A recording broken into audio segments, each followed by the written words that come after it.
back to his right. He's got 4 receivers. Milrow looking, throwing deep. He's got Ryan Williams caught. He's running down the sideline. Breaks a couple tackles. Running. Touchdown, Alabama. What a play. Touchdown, Alabama. And here's the snap. Hands it to Audric Estime. And that is and should be a touchdown. Here we go. Bryson Barnes has got his back behind him. It is Jaquindon Jackson. Here's the snap. Bryson Barnes looking deep. He's got a man. It's caught! He's got touchdown early.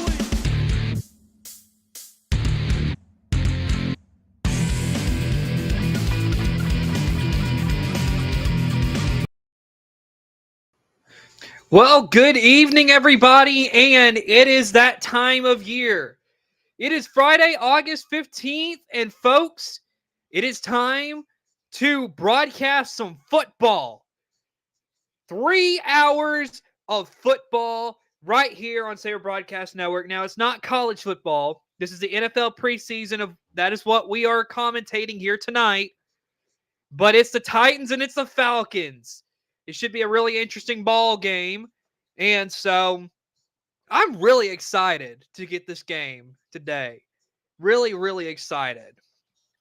Of course, I'm Cooper Naylor, and I'm so happy that you could be with me to really get this incredible matchup here today. As I see one thing, I'm going to look at, hopefully I didn't just mess anything up. Okay. Either way, what did I...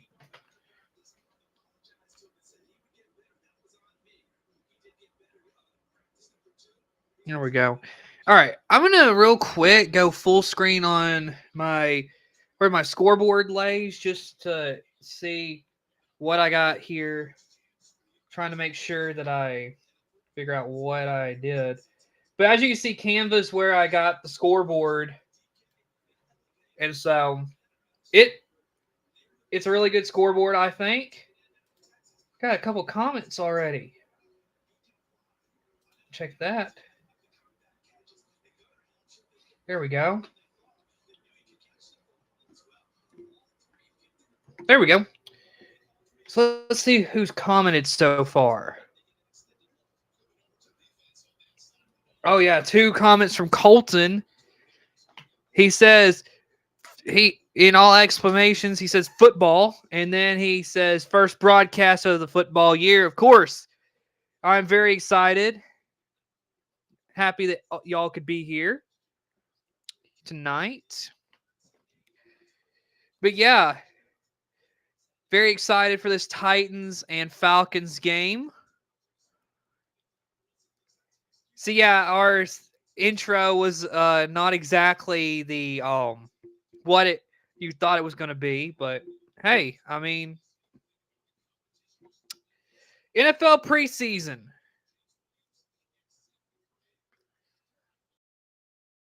Of course, right now they're fixing to go back to break because they got to do their long, drawn-out pregame stuff. So, very exciting, though. We'll see what happens here tonight with the Falcons and the Titans.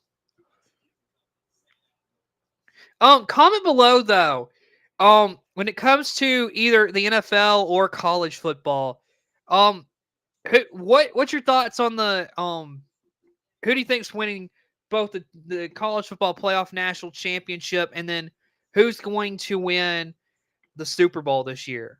I kind of want to see what y'all have to say about that. I'm really interested. So comment below. So I'm going to get one other thing set up, and that is my iPad is where I am able to update the score and all that.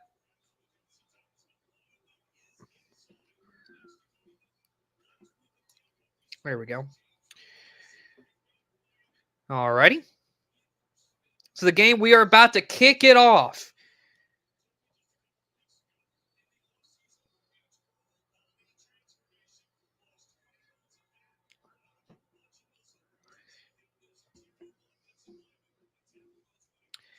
Of course, right now they're talking about James Williams Sr.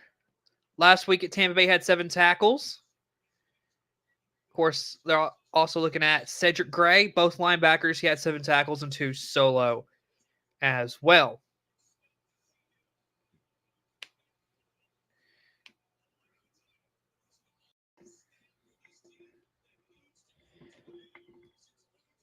So,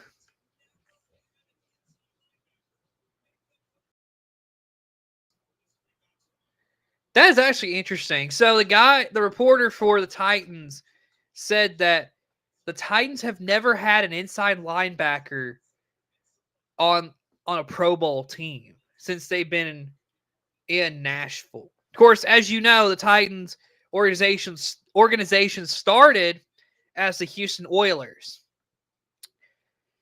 All right, so the Atlanta Falcons will get the football to begin this football game. So it's going to be Joey Sly kicking the ball away as there is the kick. Of course, you have to kick it into the landing zone, which it will be returned by the Falcons. And up to about the 23, 24-yard line is where the Falcons will begin their drive here tonight.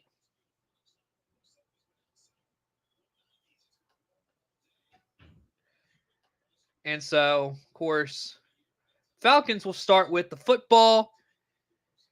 Looking at the temperature there in Atlanta, it's 91 degrees outside. But of course, the Falcons play inside, so the weather shouldn't be a problem. So Easton Stick gets the start at quarterback for the Falcons. Here's the snap, hands it off to his running back.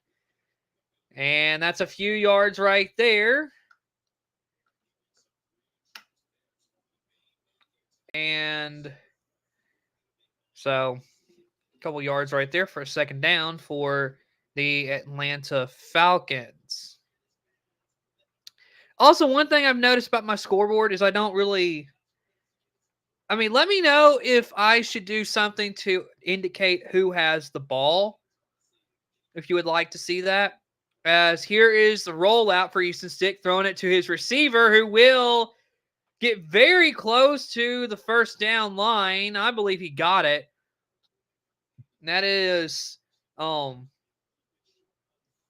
David Sills with the catch.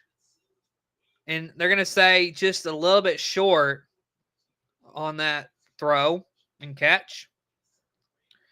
3rd and 1 now for the Atlanta Falcons. Stick is under center. He's going to keep it himself, and he'll pick up the first down for Atlanta. Of course, Titans come in this game. Last week, Cam Ward played for the Titans, and they liked what they saw from Cam.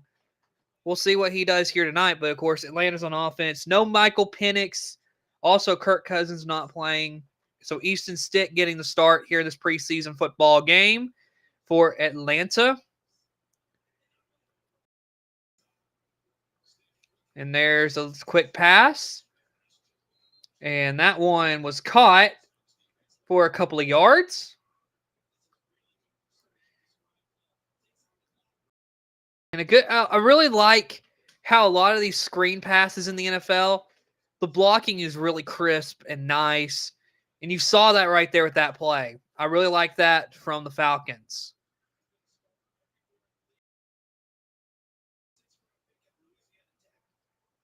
Second and 8 for Atlanta. Trying to get to about the 45. Man in motion for Easton Stick. He'll hand it off. And not going anywhere. Gets back to about the line of scrimmage. I believe that is Nathan Carter. He is the running back here tonight for the Atlanta Falcons. And there's just not much running room right there if you're Nathan Carter. I believe the receiver that caught the ball a little bit ago was also Dylan Drummond, I believe. So that'll help out a little bit. So 3rd and 8 now for Atlanta. Stick looking to throw, going to throw it. And that is a first down as he finds David Sills once again. And that was a nice pass right there from Easton Stick. Put it right where David Sills needed it. First down, Atlanta. One of the easiest ones because there's no one.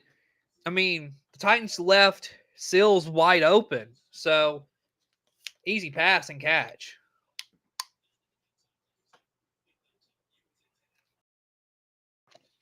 Of course, clock running. 11:15 to go in the first quarter. Play clock running as well. Stick takes the snap, hands it off to his running back, and that is Carter, and he gets about 2 or 3 yards, and that'll be it for the Falcons. Second down. And so, good job, I think, by that defense of the Titans, just not allowing much run room right there. I believe that's Arden Key. Yes, Arden Key, I believe, was in on the stop just a second ago. 2nd and 8 for Atlanta.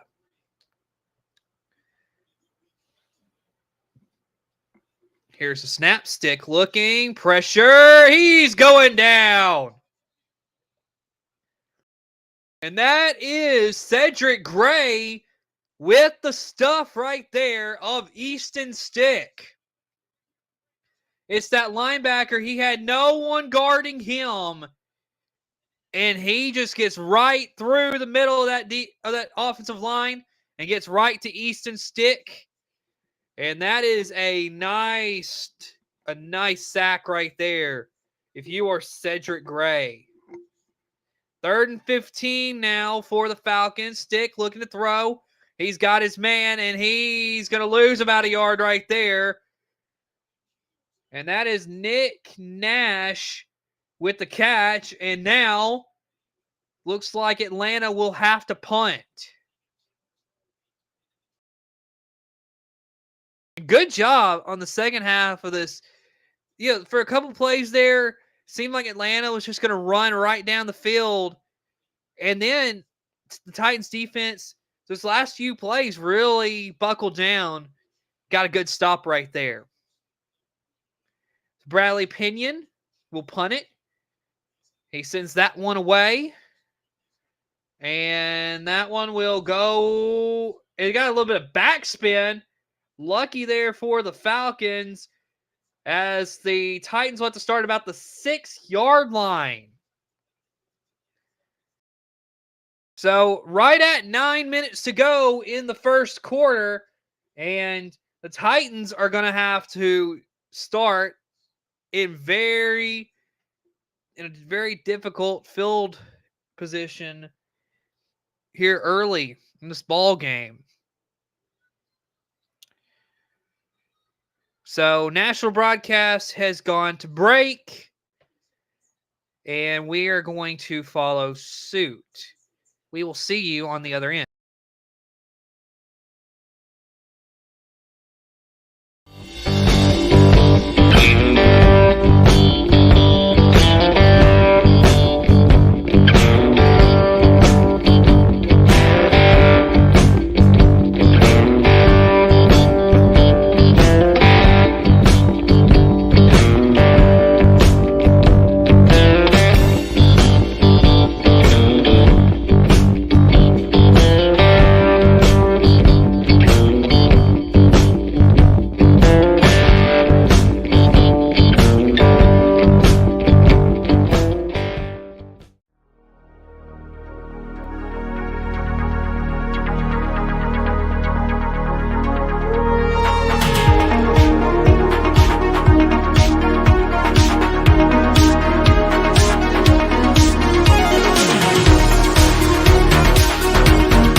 right, everybody, welcome back. Cam Ward is coming out at quarterback for the Titans. Last week, he was 5 of 8 for 67 yards. He played 2 series against Tampa Bay last week. And so now it is his turn as they start at about the 6-yard line. Man in motion, here is the handoff to his running back and gets about 4 yards right there as... And so I believe that was Julius Chestnut on the carry. Yes, Julius Chestnut. He carried the ball for the Titans. Second down and about 6 yards to go for the Tennessee Titans. Cam Ward's got a running back to his left. Takes the snap. Fakes the handoff. Now looking to throw. Rolling around. Now got a man across the middle. That's caught. Running down the field. And down to about the 45. That is Elik Ayamaner. Now, if you are somebody who follows the channel, you know that I talked about him some last year as he was a really good receiver over at Stanford. This is a guy who can really make some plays.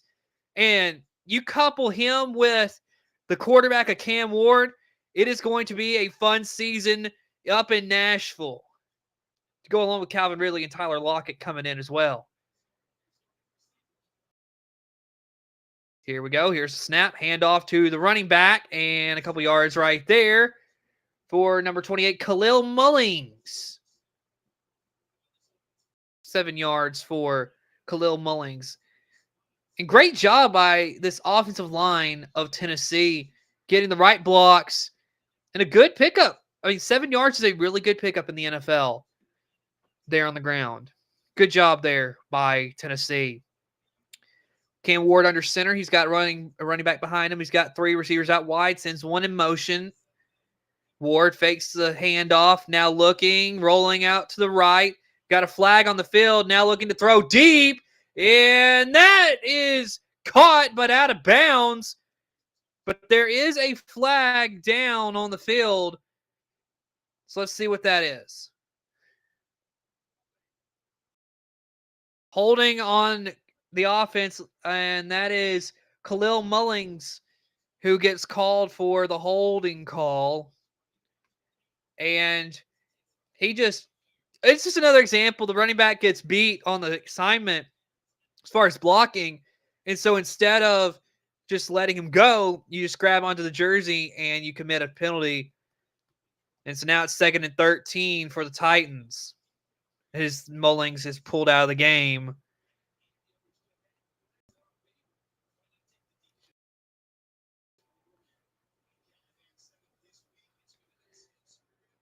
So here we go. Cam Ward got a running back to his right. Looks like he's got 4 receivers. Or 3, I mean. Ward looking, throwing deep. Got a man, and it's dropped. It was right in the hands of Van Jefferson, and he could not hang on. This ball was put right. I mean,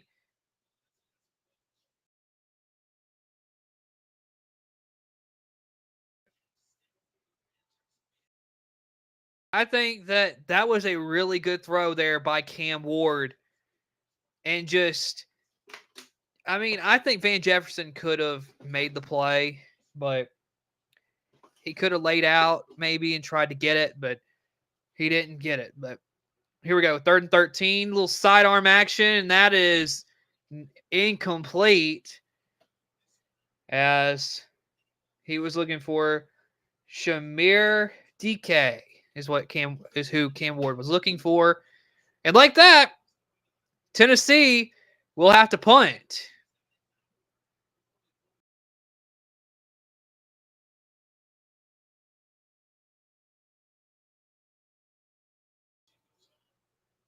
So, looks like Johnny Hecker will be on to punt for the Titans. Here is the punt. And that one will be caught. And breaks the tackles and gets to about the 14, it looks like. And that's as far as the return man will get. So, and that return man just to believe that is D. Alford. Yes, D. Alford was the man who was returning the ball for the Falcons. So, both teams have had a possession so far here tonight. Both teams have had to punt here early in this ball game. We are going to go to a commercial break, and we'll see you on the other side.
All right, everybody, welcome back. Cedric Gray, of course, back out there for the Titans, and here is Easton Stick getting ready to take the snap. He takes it, hands it off to his running back. That is Carter, and he would be lucky to get a yard right there. Clock continues to run. 6.5, under 6.5 to go.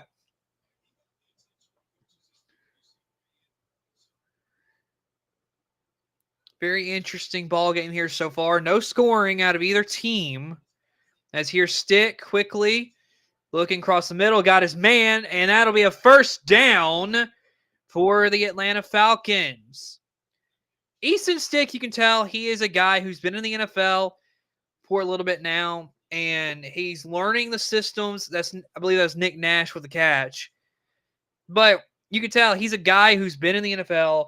He knows the way in which things run and operate. And so it's really interesting getting to watch him and watching Cam Ward and some of the things Ward can do, which is ridiculous. Under center, here's the handoff. And that will be it is a first down. Nice carry right there. That is Drummond right there. Dylan Drummond. Nice little end around handoff to Dylan Drummond.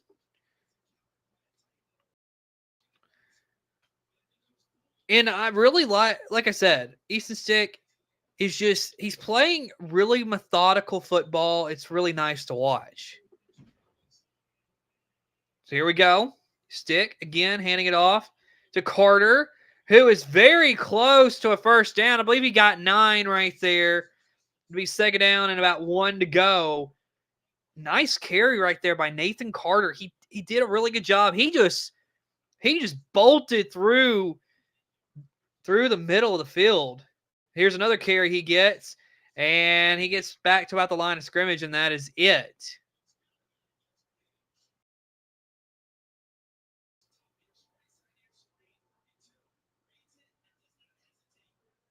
Nice defensive play right there by the Titans.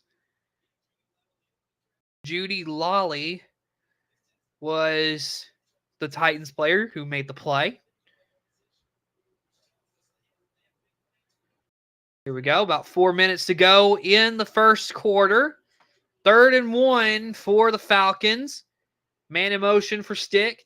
He takes the snap, looking to throw, going to throw it to his running back, Nathan Carter, who will pick up that yard. He has got a first down.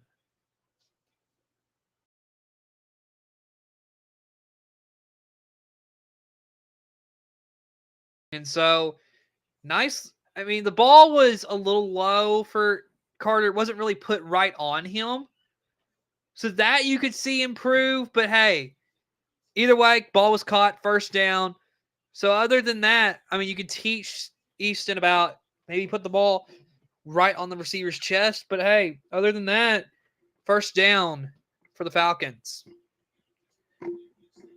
Here's the snap, handing it off to the running back, and that is Deshaun Corbin with the carry.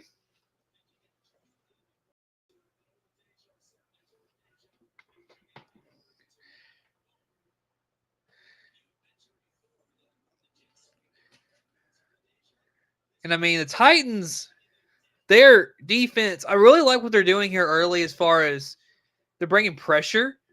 Oh, it's 2nd and 11. Either way, it's like the beginning of the drives. They're really struggling, but here is a pass. It's picked. It's picked. Running towards the end zone is the Tennessee Titans. Touchdown, Tennessee.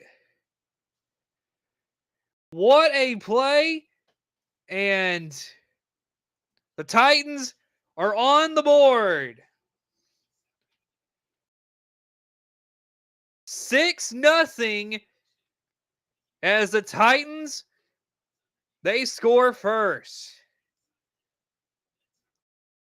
And I mean, that is just a really bad play if you're Easton Stick. You were staring down your receiver. Defensive back read it. Touchdown, Tennessee, as Joey Sly will not make the extra point. So, the score remains 6-0 Tennessee. Kendall Brooks is the defensive back who got the interception and returned it to the house. Titans lead by 6 early in the ball game.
All right, welcome back, everybody.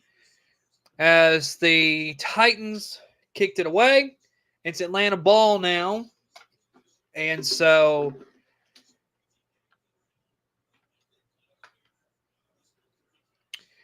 we'll see what the Falcons can do on this drive.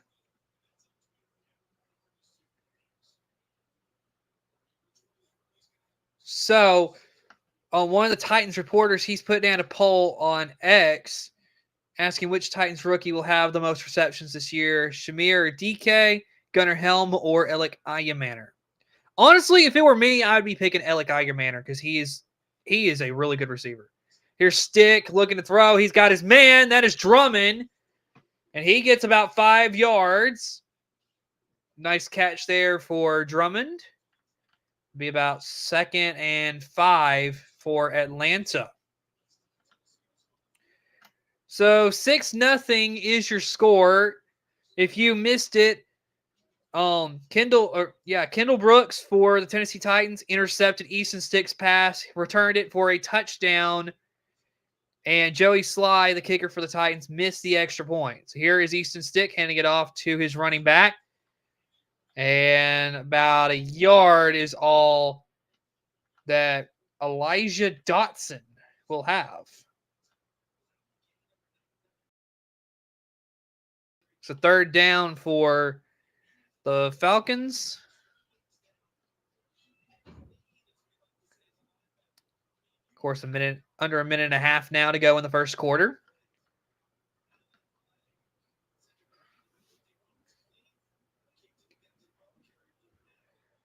So here we go.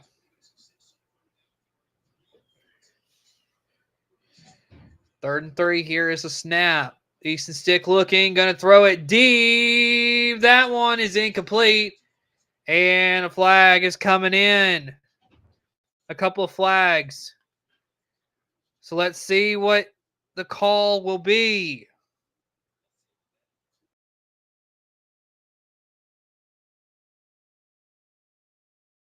So here we go. The official comes. Oh, Dylan Drummond called with the offensive pass interference. Wow. Yeah. I can see that.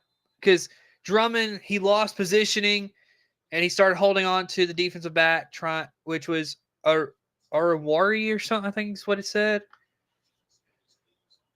So, Titans fixing to get the football back. As there's the punt. And this one will be called for a fair catch at about the 10-yard line. So, it's going to be Titans ball. Titans ball with just under a minute to go. So, let's take another commercial break, and we will be right back to the action.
All right, welcome back, everybody. So I've added a arrow to indicate whose ball it is.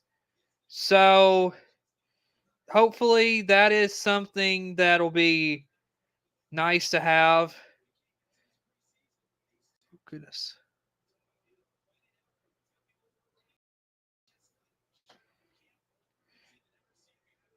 All right, here we go. Here is the snap, handing it off. And nowhere going for the running back for the Titans. And that was on the carry, Julius Chestnut. And I believe there's potential for, I think there was an injury. There we go.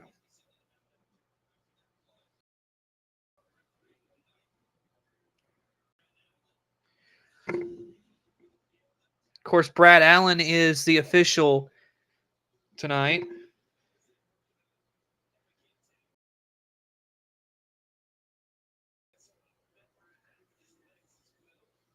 There we go.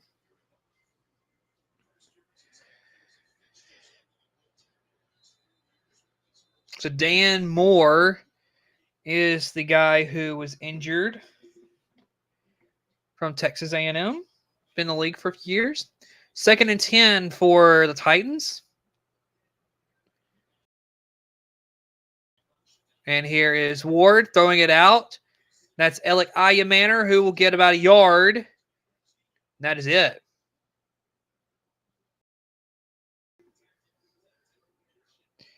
So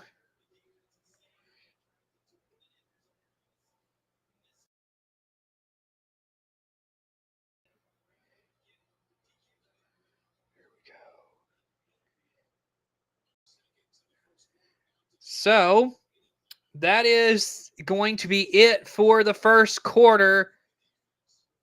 And so you got to say one thing, and that is that the Tennessee Titans, their defense has played, I mean, both teams have played okay so far. It's not incredible football. Of course, that is the end of the first quarter as we're fixing to head to the second quarter. And you know what? We're gonna do a quick break and then we'll come back and talk about that first quarter.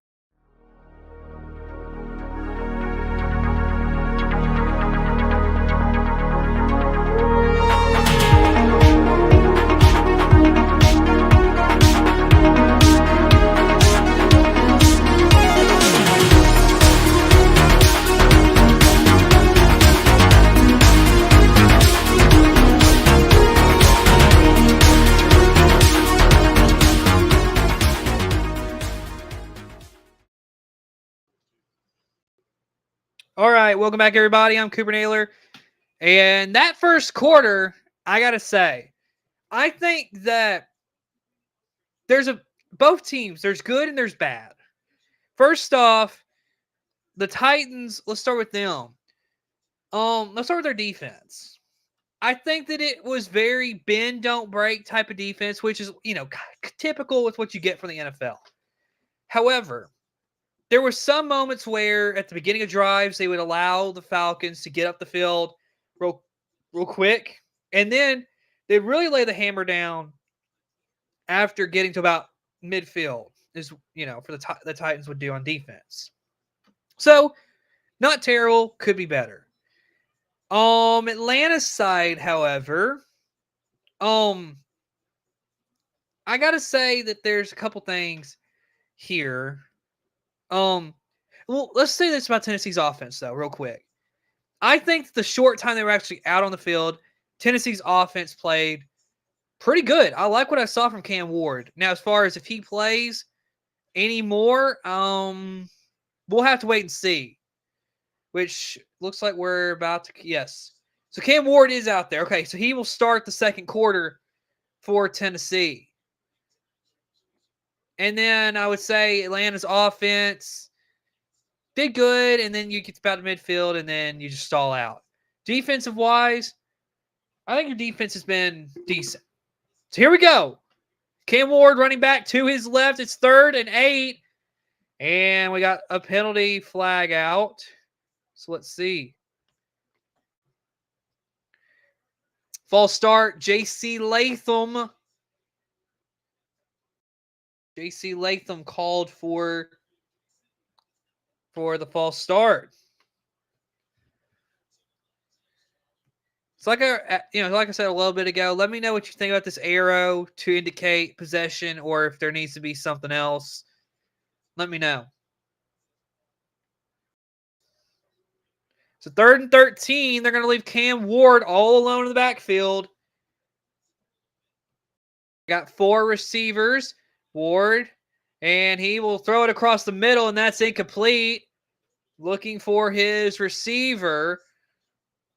And so now they will have to punt. And I mean, Cam Ward right here, I mean, just a little bit too far away from his receiver DK. So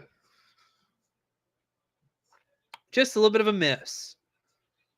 Falcons will get the ball back. Johnny Hecker out to punt. 14th season is there is the punt. As the ball will... There's a little return, but a flag is thrown. 52-yard punt.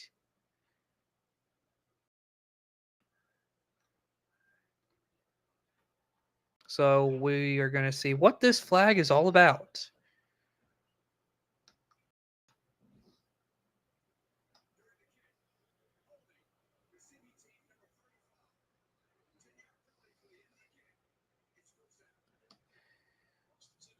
So it's a holding against Atlanta. It's only they're going to keep possession of the football, and it's just going to affect them because it'll back them up 10 yards from where the end of the return.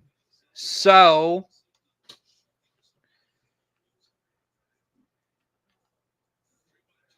course, very interesting to see what Atlanta can do here. Down 6-0, and another penalty. So let's see what this is. False start, as that'll be on Kyle Hinton. So Atlanta last 2 plays backing up. And folks, we should have a guest joining us here in just a little bit. So be ready for that. Easton Stick under center.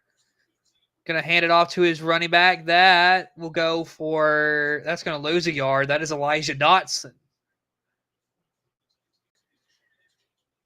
James Williams with a nice stop there for Tennessee.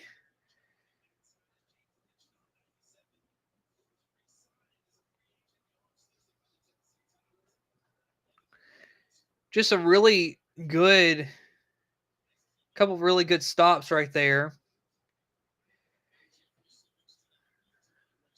Of course, the clock continues to move. Here's the snap. Easton Stick going to roll and now throw it up, and incomplete. In the vicinity of his receiver.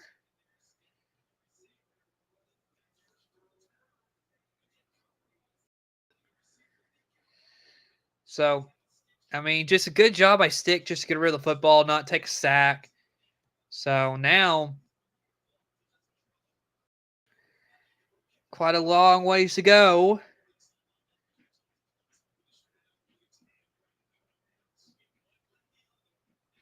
Third and 16 for Atlanta. And another flag.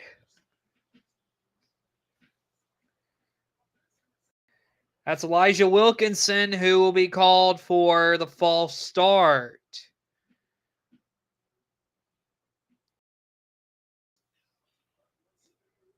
And so that really hurts Atlanta, as now it makes it an even longer 3rd down play coming up.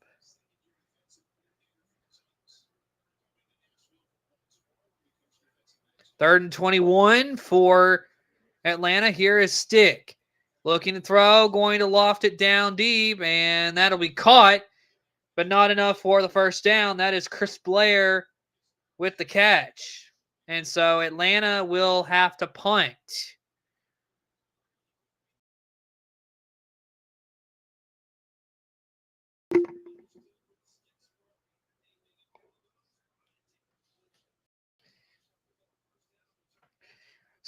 So far, both defenses have been the story of the game so far. Both offenses just can't really get a whole lot going. Here comes the punt. And now it will be Tennessee football. As that one will roll a little bit. So 49-yard punt for Atlanta. And so Cam Ward is still going to be playing. So he's coming back out. We'll see you on the other side.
All right, welcome back, everybody. Tennessee with the football.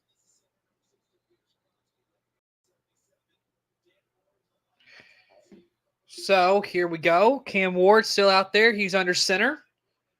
Got a running back behind him. He's going to take the snap, going to fake the handoff. Now looking to throw. Going to throw it incomplete. Looking for Ayamaner. Good defense right there by Atlanta. And I mean, but like I said earlier, both defenses are really making life trouble for both of these quarterbacks that's been out here this evening. Ooh. So, 2nd and 10 for the Titans.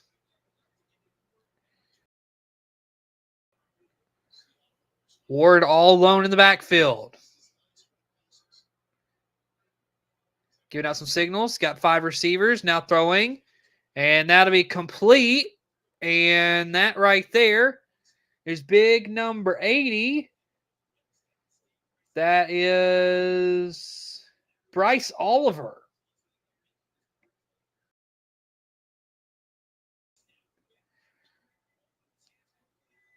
A nice way for Cam Ward just to get the ball out, get a completion, get your momentum going a little bit, 3rd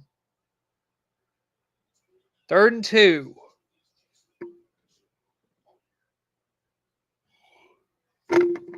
Oops. 3rd and 2. Ward looking to throw. He's going to loft this one up there. Incomplete. I mean, there is a argument you can have for a penalty to be called, as Eigenmanner, I think, was pulled.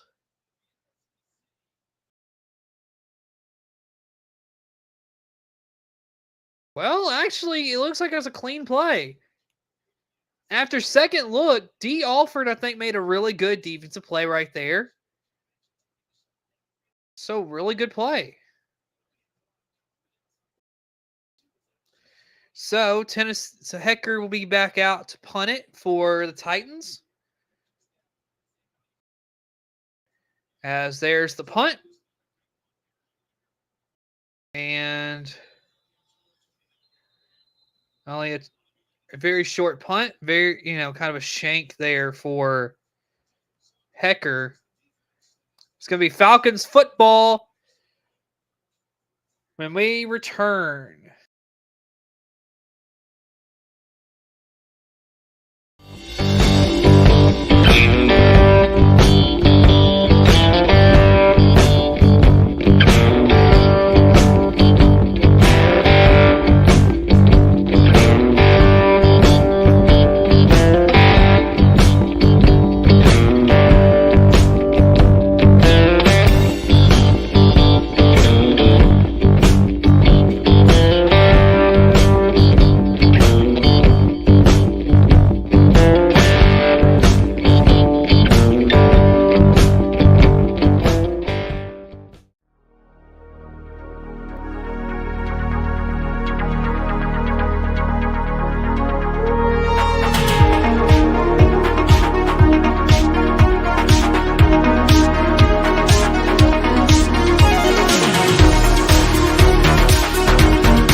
All right, here we go. Here's the snap, handing it off to the running back. A little space get there for Nathan Carter. But a flag is thrown. Nice run, and we'll see what that is. And a penalty going on the offense of the Falcons. Wow. Dylan Drummond.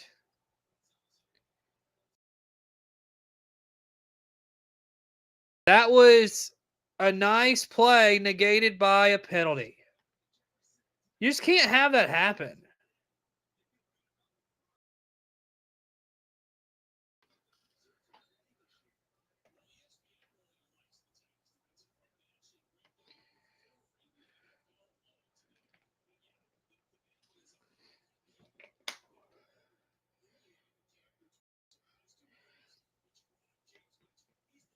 There we go. So here we go. Stick. Got his running back to his right. Looking, throwing. And that is caught by his running back, Carter. And so that will probably get back to the original line of scrimmage off of that 1st and 16 for Stick. Short little throw. I mean, kind of something you just need. So here's a long pass, and that one's dropped. That was looking for Chris Blair. 3rd and 12 now for Atlanta.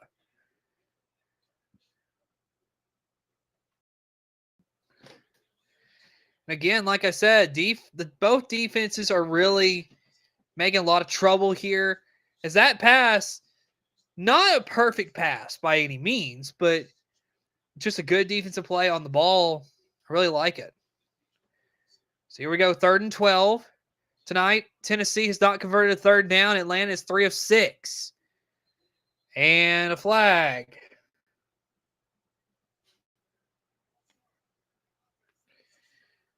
And that is Nelson going to get called for the false start for Atlanta. Jack Nelson. So that's going to make it a much tougher 4th down right there for the Falcons. If you're Raheem Morris, the head coach of the Falcons, it has just been a rough night so far. 3rd and 17. Stick looking, going to roll up in the pocket, looking to throw. Now across the middle, that's intercepted. Another flag, but Cedric Gray right there with the pick, but we'll see if it stands. Now Brad Allen and his officiating crew will discuss what they're going to call.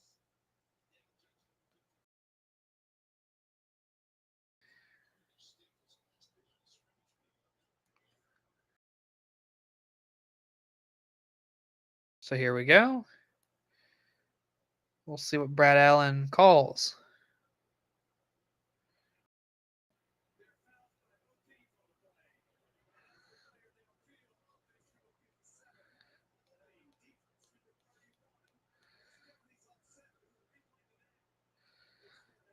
Offsetting penalties. So they're going to replay the down.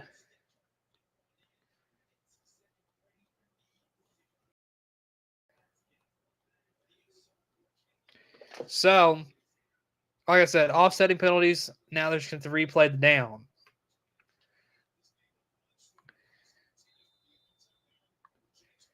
Cedric Gray tonight, 5 tackles, 3 solo.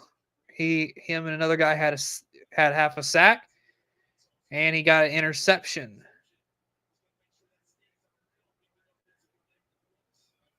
Here we go. Here's Stick looking to throw. Throwing it. That'll be caught by Chris Blair, and that's short of the 1st down line to gain.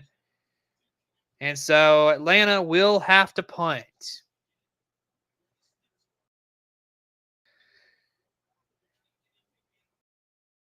And I mean, it's a nice throw right where Chris Blair needs it. It's just there's nowhere to go. 4th and 6.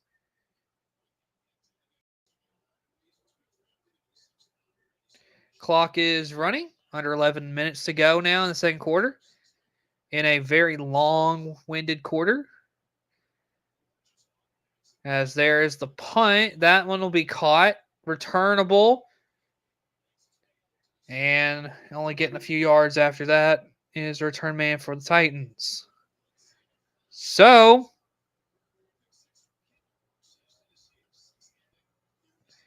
Kendall Brooks interception, return for a touchdown, is the only score so far that we've seen here tonight. So,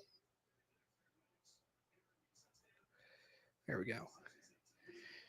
We are going to, of course, take another commercial break, and we'll be right back in a moment.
All right, here we go. Tennessee. And so now Brandon Allen will come in at quarterback. Cam Ward's night is done. Not as good as last week's game for Cam Ward, but of course, it's preseason football. So Brandon Allen takes the snap, fakes the handoff, getting pressured, and that one is incomplete, as that was intended for David Martin Robinson. So if you're Brandon Allen, you just don't have a lot to do there. So you got to just get rid of the football. That's all he did, was just get rid of it. So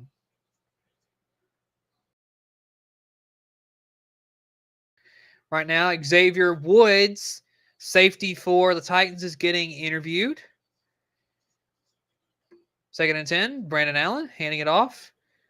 And that'll be a few yards right there for the running back.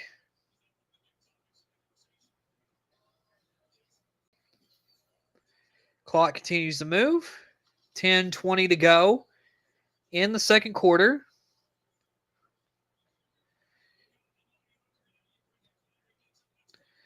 So we're waiting for the national broadcast to get me back so I can see the play. 3rd and 6 for the Titans. Brandon Allen, of course, in at quarterback now. Here's a snap. Brandon Allen looking, throwing. That'll be caught. Alec Ayumaner first down and a little bit more. And see, that's the speed I was talking about. Alec Ayumaner can really get moving up the field if you can just get the ball right to him. Great play by Ayumaner.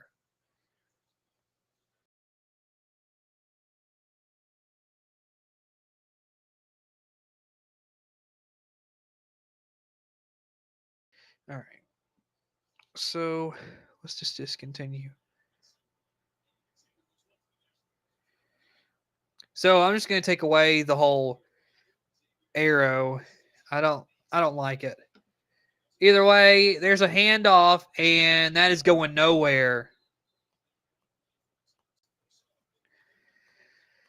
So, right there, I believe that was it looks like Khalil Mullings who took the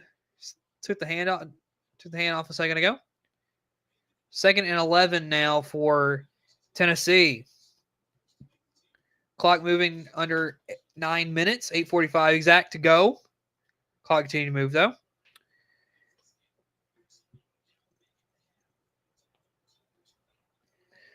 Brandon Allen, of course, looking, going to throw it, and that is to his receiver. And that was the tight end, Gunnar Helm. First catch of the night for him. And just a great catch there by Gunnar Helm. So 3rd and 1 now for Tennessee.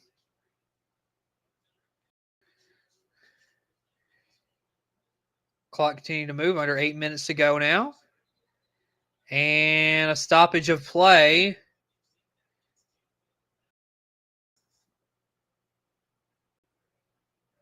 And I believe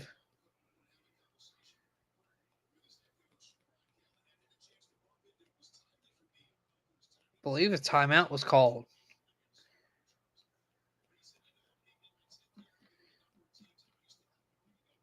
So, yes.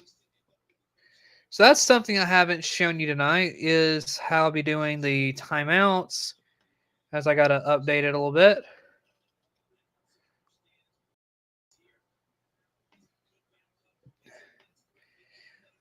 So, of course, there you go. 2 timeouts for the Titans, 3 timeouts for the Falcons.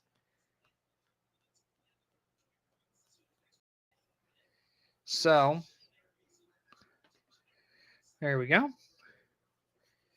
Here is the take, and I don't think Allen got there. They gave it. Okay, so they gave him the first down.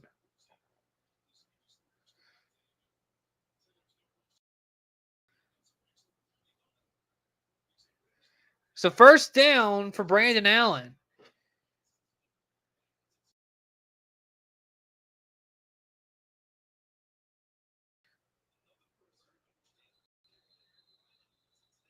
Now, looks like Atlanta is going to challenge the call on the field.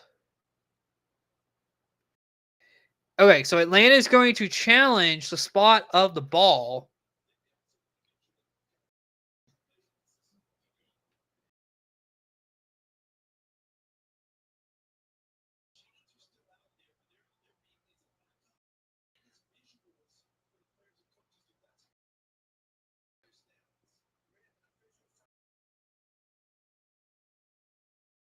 So, okay, so what they're doing right now is they're going to do their virtual measurement, which they're going to, which I don't know if I really like that at all. The whole virtual measurement thing, I think, stupid. I mean, the chain gang people are like, "Oh, the chains are terrible.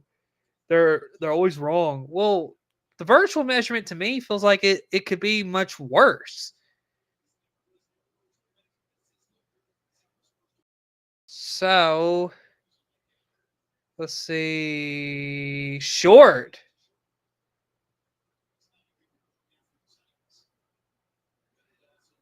So short and Atlanta wins that challenge then.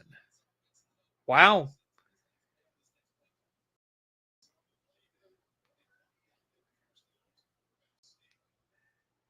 So now 4th and inches for the Titans, and it looks like they're going to leave Brandon Allen in that offense out there. We'll see what they can do.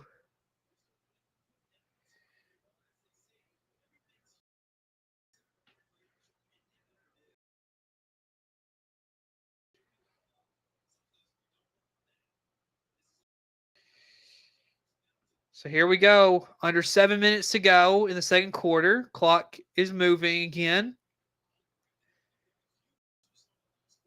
So here we go. Will be another quarterback sneak. Let's see. Here's the handoff to Mullings. It's going to be very close. I don't know if he had it, though. I mean, that's my thing. I did not think he had it. So let's see what they're going to call.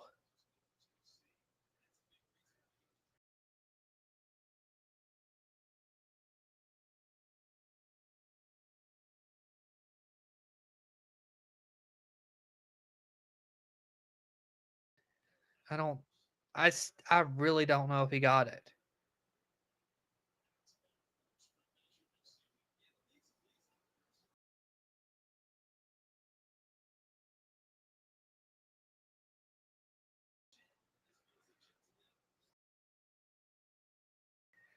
I'll say this: the virtual measurement just takes forever.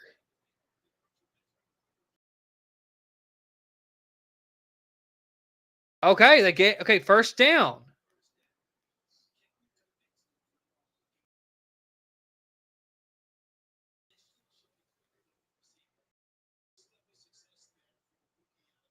So Mullings gets the first down for Tennessee. And I mean, it's interesting the virtual measurement, but that just shows it takes so long. Way too long.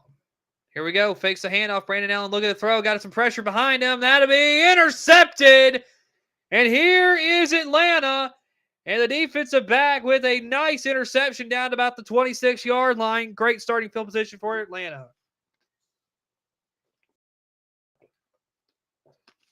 And that is Brooks, who gets the interception of Brandon Allen. And I mean,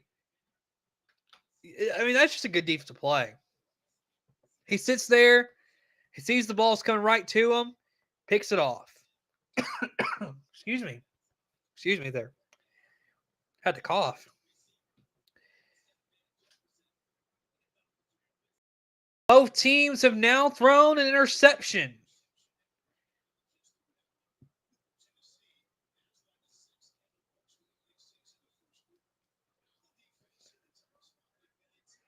So here we go.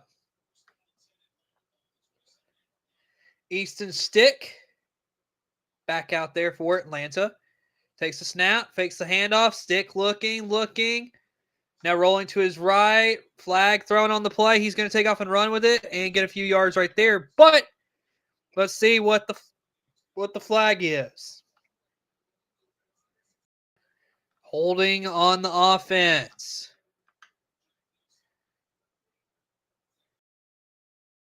That's Nelson, his second penalty tonight for Atlanta.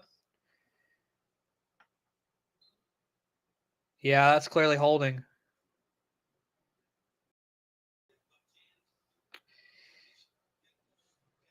So here we go. 1st and 20 now for Atlanta. Clock running to about 5 minutes now. Running back to the left to Stick. And penalty, looks like there's going to be some offsides. We'll see who it's on. Wilkinson, we called for a false start for Atlanta as they are moving farther and farther back.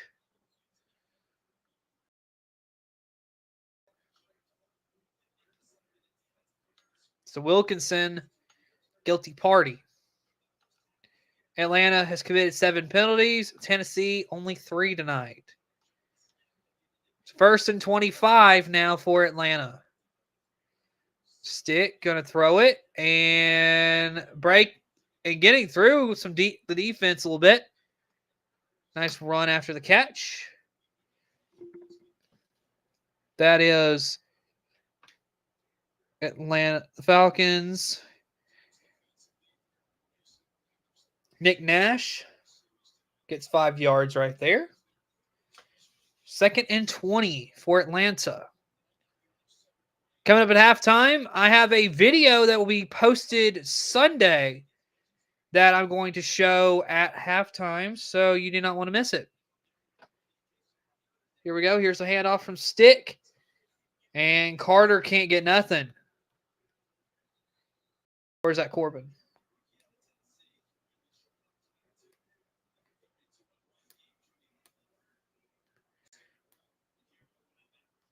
So there's really just not, yeah, that's Corbin who had the run. Just not a lot there. Not a lot of running space. So 3rd and 21 for Atlanta. You had great field position. You just got to get back. I mean, you may be in field goal position right now, but it's a long field goal here. Got to get something here. Here's Stick looking to throw, going to throw it. That'll be caught. And nice way to get back into field goal position. That is Blair with the catch. And so 4th down for Atlanta. And clock continues to roll as Youngway Koo will come out and kick the field goal for Atlanta. But now we got a stoppage in play. And it looks like Brooks, Kendall Brooks, the one who had the pick 6 a little bit ago, he is the injured player.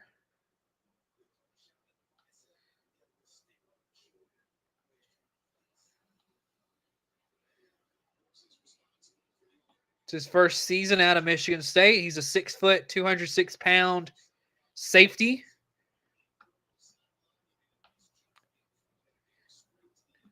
He's the one who had pick 6, as I said, and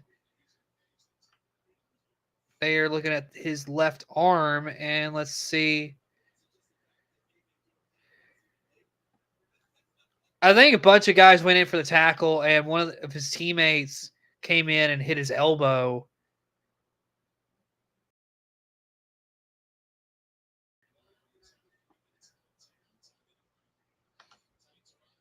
So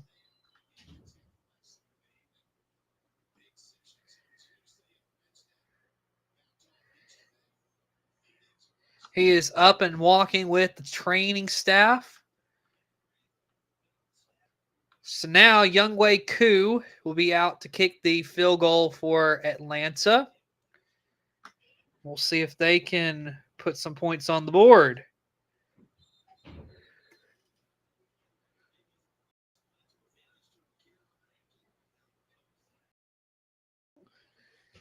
So here we go. 4th and 7. Youngwei Koo will come out to kick this field goal.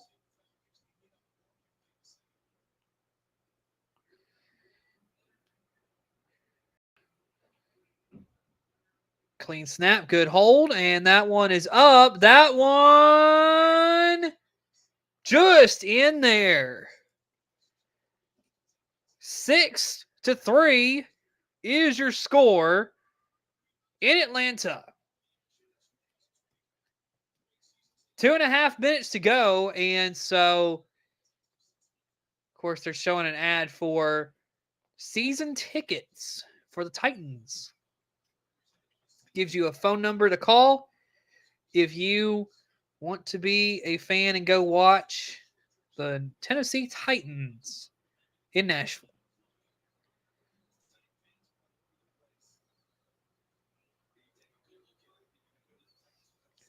So 2.5 before halftime. Falcons finally get on the board in this ball game.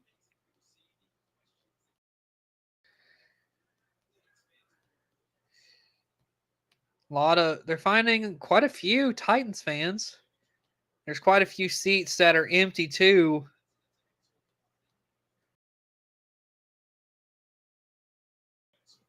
So here we go. Atlanta about ready to kick it back, as there is the kickoff, and it will roll into the end zone. It's a touchback, and so it will be Tennessee Titans ball.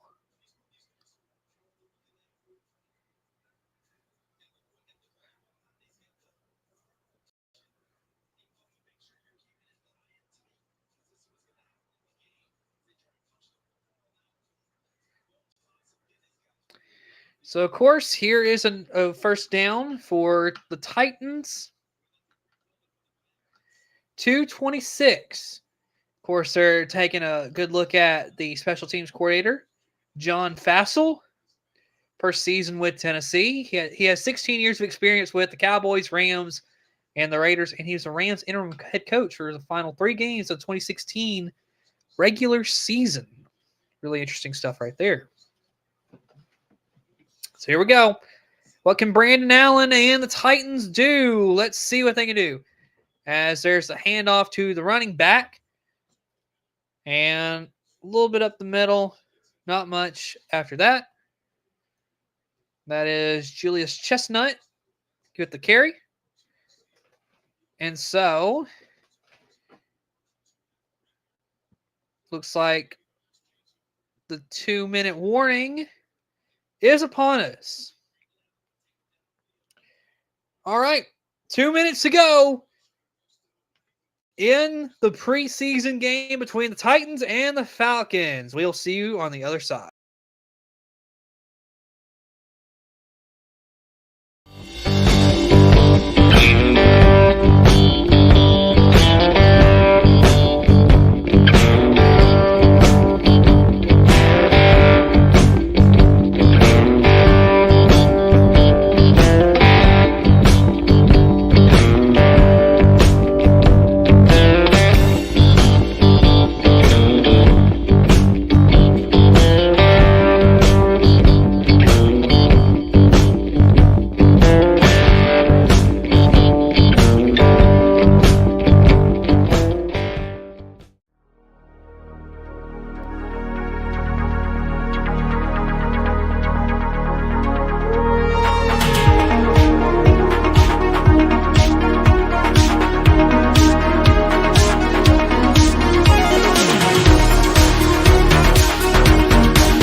and welcome. I'm Cooper Naylor, and this is Stable Broadcast Network, and this is our, what we're going to call our 2025 press conference. And what I like to do here, what I would like to do is basically give you insight as to what our new look is going to look like this year for college football, and really get a real test for how we're going to do some things.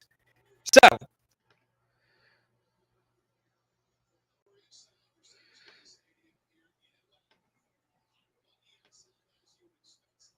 okay, we are back. That's the video that we're going to be showing you at halftime.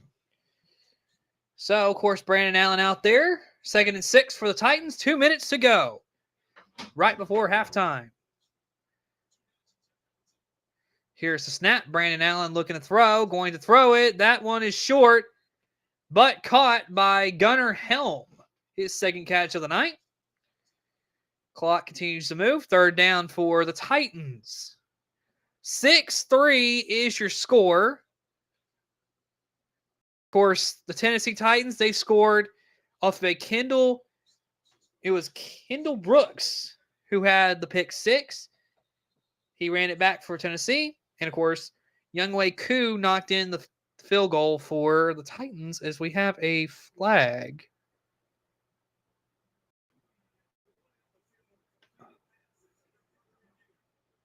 Okay, so they are reviewing the pass to see if it was completed or not.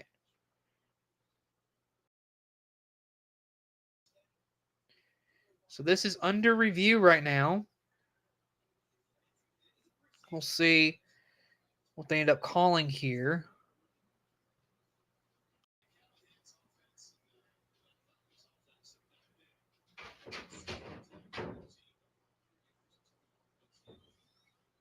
Both teams really haven't been able to move the ball. Let's be honest.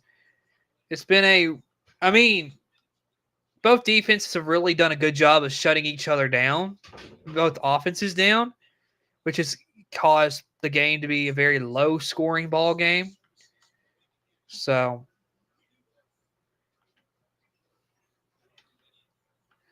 just waiting to see what they call on the field.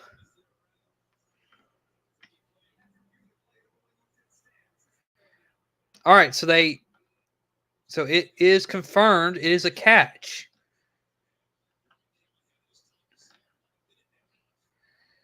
So here we go. 1.5 to go before halftime. 3rd and 2. Titans with the ball, up 3. Titans have only converted 1 3rd down here tonight. Here's Brandon Allen throwing it out, and that'll be caught.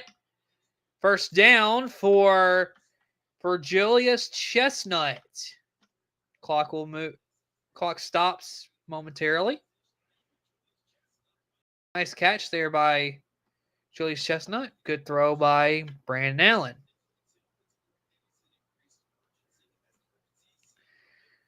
Here we go. 1:21 to go. Chestnut last week, 3 carries, 18 yards against the Tampa Bay Buccaneers. Here we go. Brandon Allen throwing. That was low. But they'll call a catch. Prochet with the catch for the Titans.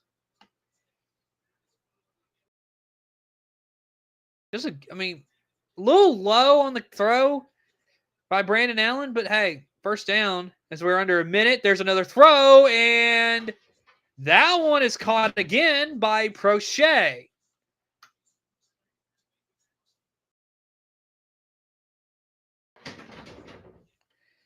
And that ball, I think, was a little bit better thrown by Brandon Allen. That is right where Prochet needed it. Great catch. Another 1st down as the drive continues for the Titans. Under a minute to go. As I said before, 54 seconds to be exact. James Prochet, 7th year out of SMU. Here is Allen throwing. That'll be caught by Gunnar Helm as he'll get out of bounds. 49 seconds to go.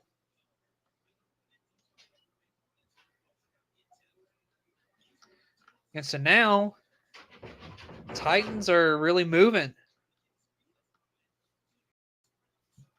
2nd and 2 to be exact. Last week, Gunnar Helm had 1 catch for 16 yards against the Buccaneers. Here we go. Here is the snap. Hand it off. And Chestnut will get the first down. Clock will continue to roll.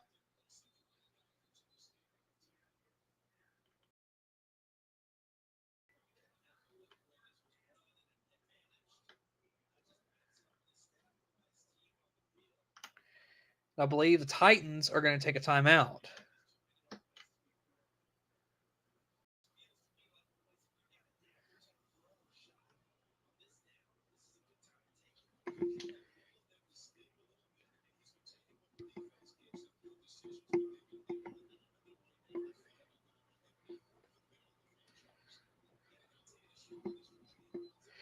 So, Tennessee took the timeout, get a little break, and assess what they're going to do. Tonight, Julius Chestnut, 4 carries, 16 yards. 43 seconds to go. We'll see what the Titans decide to do here at the 25-yard line. Here we go. Here's Allen looking, throwing towards the end zone. That is going to be a touchdown for the Tennessee Titans. It is a beautiful throw and a beautiful catch. Touchdown, Tennessee. Like I said before, this is my first actual football broadcast of the year in a long time. So we're working things out, working the kinks out with it all. So great job there by Gunnar Helm, as Joey Sly will come out to kick the extra point. 38 seconds left before halftime. And here's Joey Sly. That one is up, and that one will go in for him this time.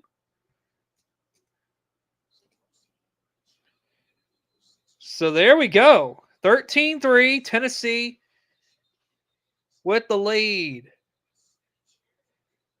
And Gunnar Helm, I mean, he has 2 defensive players right on him. And Brandon Allen really puts the ball right on him, but great catch by Gunnar Helm. Perfectly placed ball. And Gunnar Helm, touchdown for the Titans. Tonight, he's got 4 receptions for 48 yards. And he's now got a touchdown for Tennessee. 13-3 is your score. 38 seconds to go before halftime. And Brandon Allen, I think, that drive was really good for Tennessee. That was a really good drive for Tennessee. And there's Sly with the kickoff. And that will get right to the returner. And Brooks almost had a lane. I mean, he gets up to about the 32. So 31 seconds to go. And so we'll see what the Falcons decide to do here. They got some time, and they got timeout. They got enough timeouts where they could legitimately make it up the field and maybe get a field goal, and maybe, if they're lucky, maybe score a touchdown. We'll see what they end up deciding to do right here.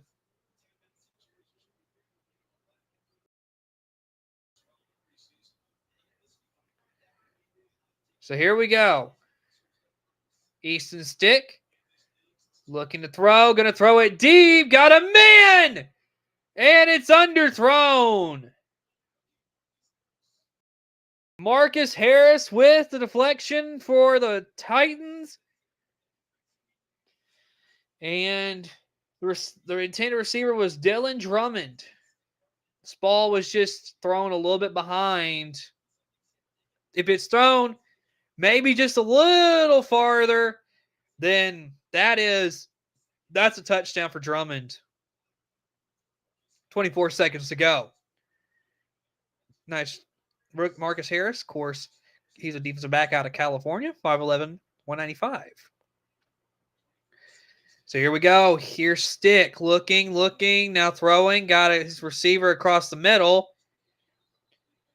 And that is Felipe Franks. Second and should be third. Yeah, 3rd and 1. Falcons take a timeout with 16 seconds to go.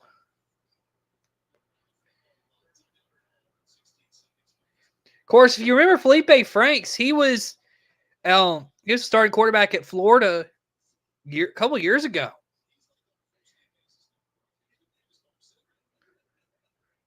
Of course, tonight, Cedric Gray being highlighted by the Titans broadcast. 7 tackles. He has 5 solo, and he had half a sack tonight in this first half. So, good night for Cedric Gray. 18 seconds to go before halftime. 3rd and 1 for the Falcons.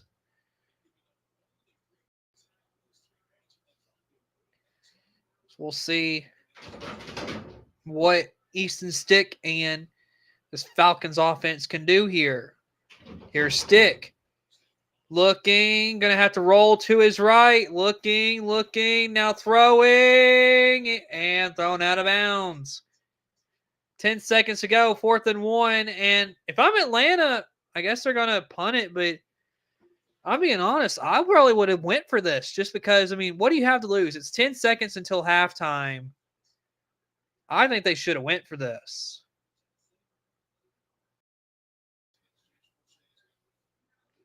So James Prochet is back, ready to receive this punt.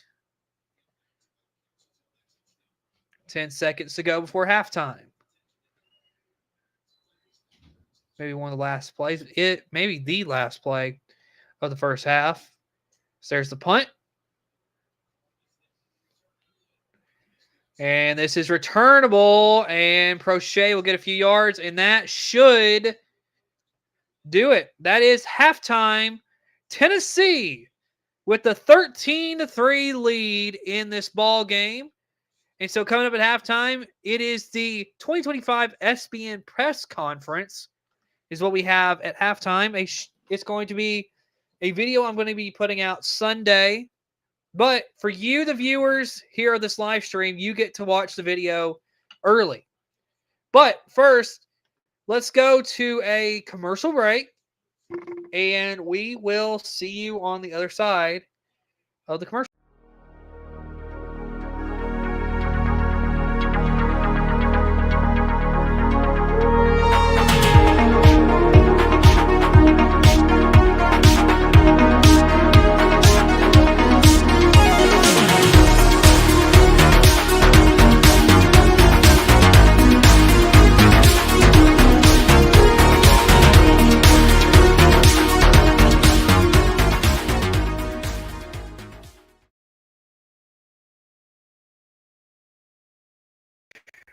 Well, good afternoon, everybody, and welcome. I'm Cooper Naylor, and this is Saber Broadcast Network, and this is what we're going to call our 2025 press conference. And what I like to do here, what I would like to do is basically give you insight as to what our new look is going to look like this year for college football, and really get a real test for how we're going to do some things.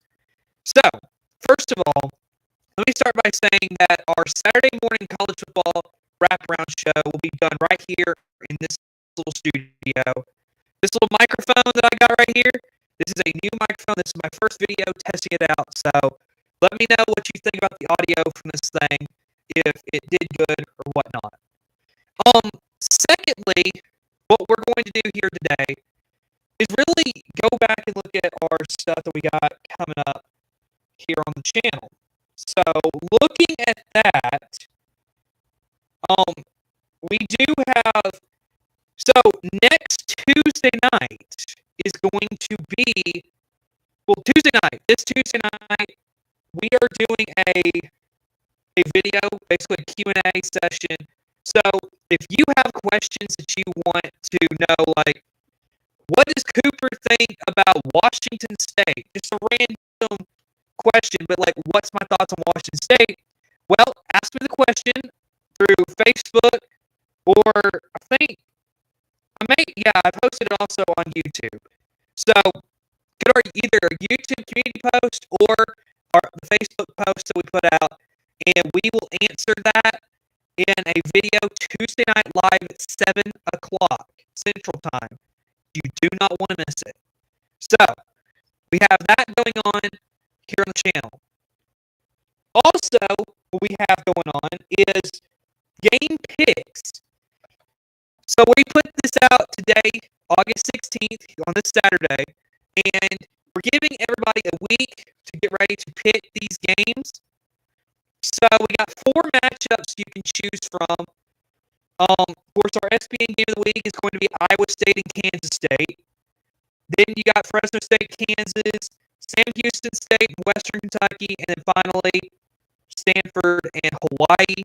So if you have not chose your winners of these matchups, then this is going to be a good opportunity if you would like to do so. So you have that. Now, let's get to some of the meat of what I wanted to do. Now, you remember that we did our intro video the other night. Well, let's play it real quick for you, just so that for those of you who may be tuning in who haven't seen any of our videos so far, here is the new intro for the 2025 season. 25. Milroe's got a running back to his right. He's got 4 receivers. Milroe looking, throwing deep. He's got Ryan Williams caught. He's running down the sideline. Breaks a couple tackles. Running. Touchdown, Alabama. What a play. Touchdown, Alabama. And here's the snap. Hands it to Audric Estime, and that is and should be a touchdown. Here we go. Bryce Mars has got his back behind him. It is Jaquan Jackson. Here's the snap. Bryson Barnes looking deep. He's got a man. It's caught. He's got a touchdown early.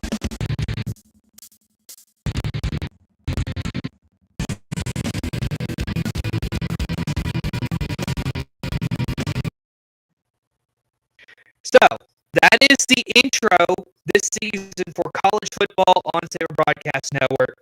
So you can expect that right here. Now, also, let's go ahead and talk about the game broadcast itself. And so for that, here is our official kickoff week's game broadcast schedule that we'll be doing. So Thursday night, August 28th, we'll be doing Jacksonville State and UCF. A really interesting matchup there. And so we are really excited to have that game. We'll have Auburn and Baylor Friday, August 29th. Auburn, of course, as you know, going to be a very interesting season. They have a lot of talented players around Jackson Arnold. But does Jackson Arnold show up and play to his full potential? We'll have to wait and see. We got Notre Dame and Miami on Sunday night. That game, there shouldn't be much to say other than it is a top 15 matchup in the Saber Broadcast Network poll, top 10 in the AP poll. But right here, Saber Broadcast Network, we only care about the SBN poll up until the release of the college football playoff poll. And then, of course, we will be doing Bill Belichick's first game at North Carolina as they will host the TCU Horned Frogs on Labor Day night. So that's our kickoff week broadcast schedule. So we also have to reveal our new scoreboard that we'll be using. Now, for years I had been using a software where I could put the scoreboard on OBS and do the virtual camera and then broadcast live with my virtual camera connected to my live streaming software. This year, I decided instead of paying for it, I decided that I was going to go into Canva and make my own scoreboard. So comment below what you think about this new scoreboard. This is going to be a simplistic look at what it's going to look like this year. So I have it set up for the first game of the season, Jacksonville State and UCF here on the channel. That's what we're doing first. And then some animation that I have to it. If Jacksonville State scores a touchdown, you'll see that come up across the scoreboard. Back to the scoreboard.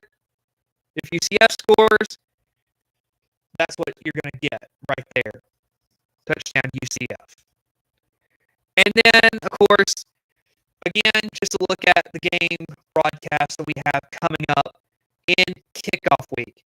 Now, the game broadcast after this, we are going to wait and announce it during our midweek college football wraparound show. And so, of course, whenever that comes up, we will announce that after week 1. But that's the 4-game broadcast we've got coming up for the channel. So you may be asking me, Cooper, why is there no week 0 game for Saber Broadcast Network next Saturday? Here is my answer to that. We at Saber Broadcast Network will not be able to do a game because we are going to be at the Sam Houston State Western Kentucky game. So we plan to get some content up there at Western Kentucky. But, of course, like I said, no game broadcast. So we plan to get some content. We're not doing the pregame show live.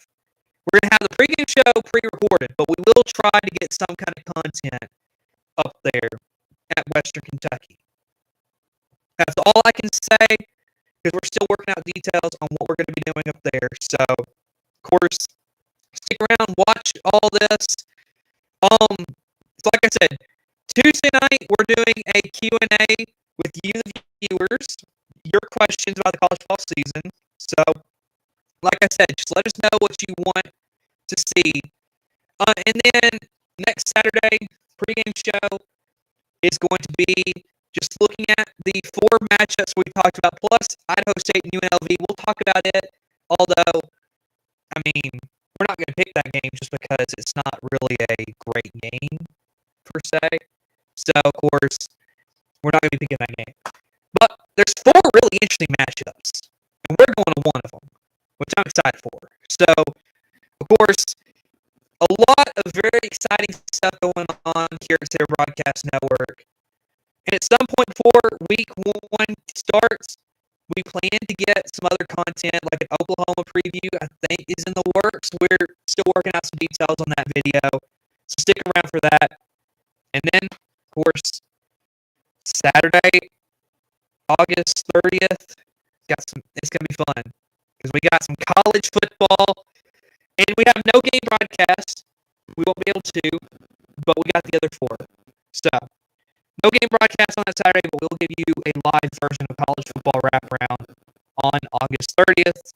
So, of course, that's pretty much all I got to say for this press conference.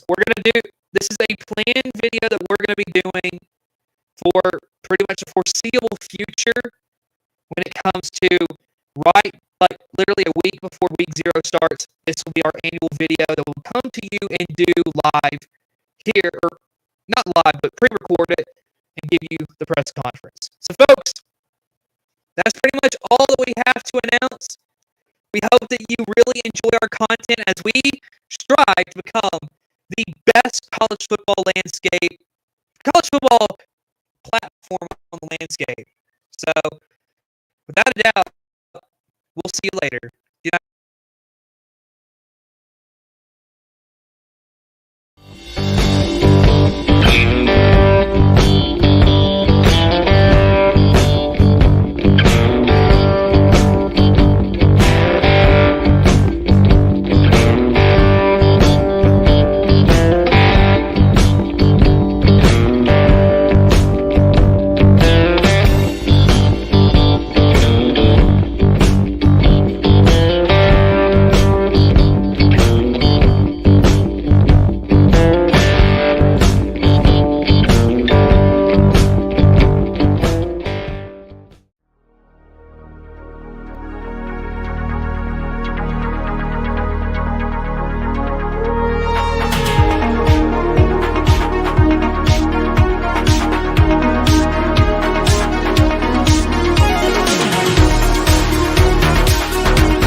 right, here we go. There's the kick.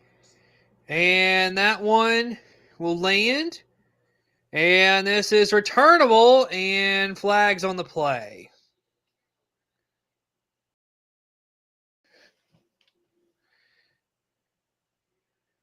I don't know what this is doing.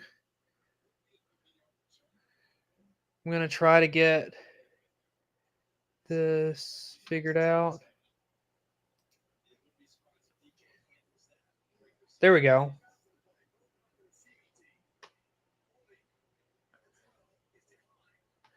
All right. Go back.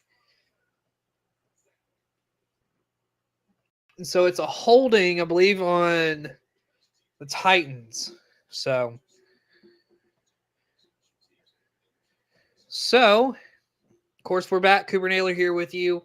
So glad you could join us here tonight for the Atlanta Falcons and the Tennessee Titans preseason football game. Titans tonight, 162 total yards to Atlanta's 104. Trevor Siemian in at quarterback for the Titans, as there is the handoff and a couple yards right there for the Titans. Khalil Mullings had the carry. So running back battle tonight, Julius Chestnut had 4 carries, 16 yards. Khalil Mullings, 4 carries, 12 yards for the Titans. And again, if it seems like I'm reporting a lot of numbers from the Titans, it's because the broadcast I'm watching is the Titans broadcast. So it's not that I'm biased or anything, because I really do not care about either of these teams in the long run. It's more so I'm watching a broadcast. And there's Mullings again with a nice carry. He get a few yards right there. It's going to be third down for the Tennessee Titans, who are up 13-3. And we should have a guest joining us for the fourth quarter. So stick around for that. Going to be a lot of fun to have him with us. So 3rd and 2 for the Titans.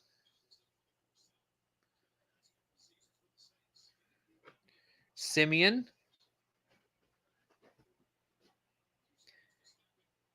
Takes a snap, looking to throw, going to throw it, and that'll be incomplete.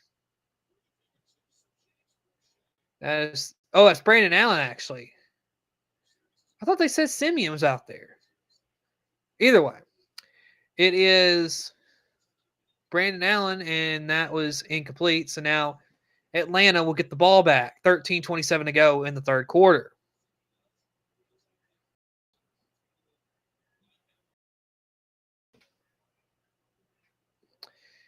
So Hecker back to punt. And that one will be, that'll bounce out of bounds at about the 40-yard line for the Falcons. Another shank by Hecker.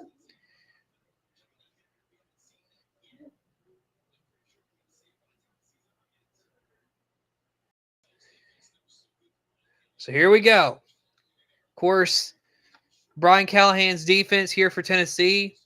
I mean, they've played good tonight. They played really good so far. So we'll see what they can do. Easton Stick still in at quarterback for the Falcons. As here is the handoff. And around, and that went to Nick Nash, who gets a few yards. Be second down for the Atlanta Falcons. Clock continues to roll. 13 minutes to go.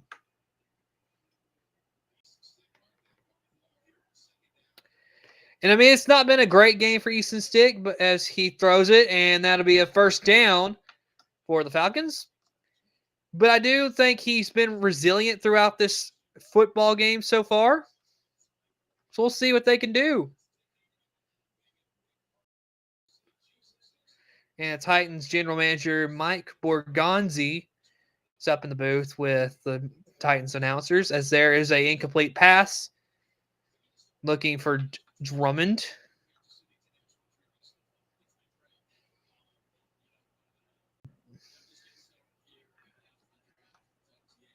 So just waiting on the broadcast to go back so we can see what's happening out on the field.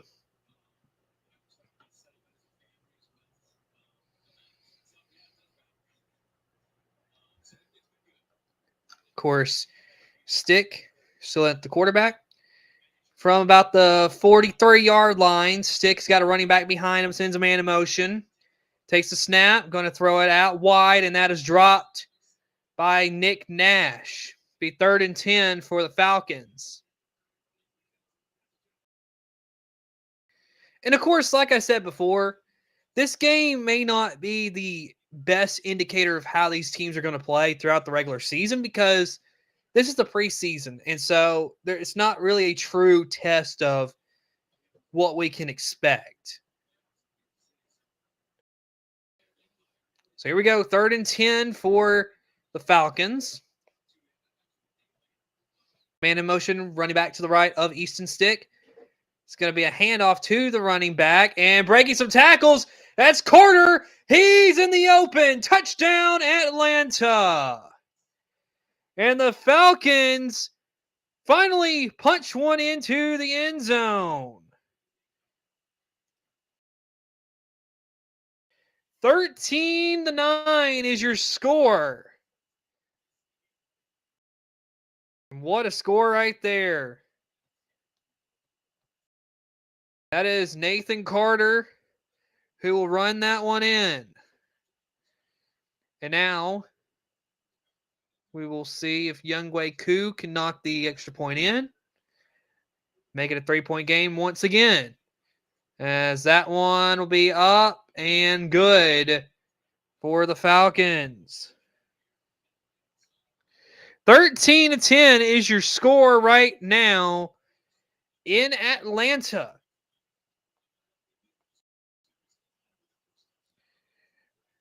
So what a interesting ball game so far here tonight. Let's go to commercial break.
All right, welcome back, everybody. 13-10, Tennessee with the lead.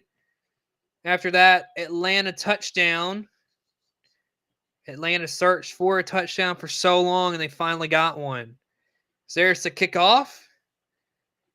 And that one will go into the landing zone. We'll see what kind of return this will be as a flag is thrown. So let's see what this flag is all about.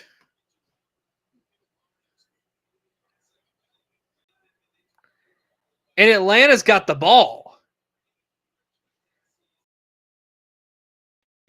No flag.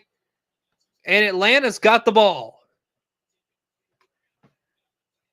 Sheffield was the return man, and he lost it.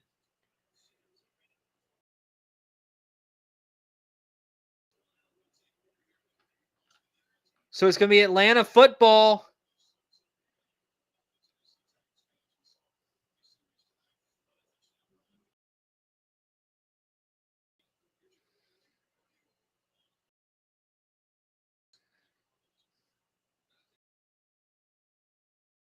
So now we'll see what the Atlanta Falcons can do on this drive.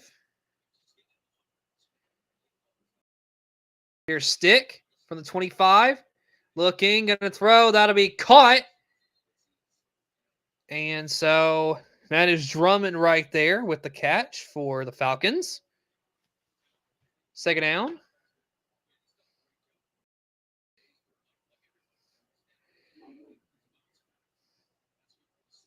So 2nd and 7 now for Atlanta.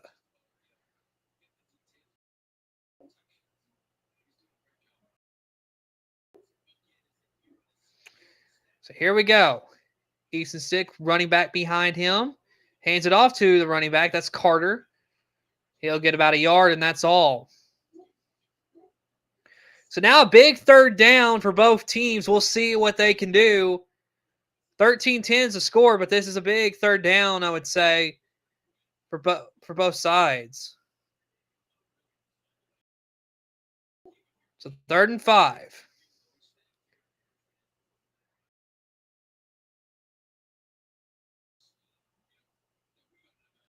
So here we go.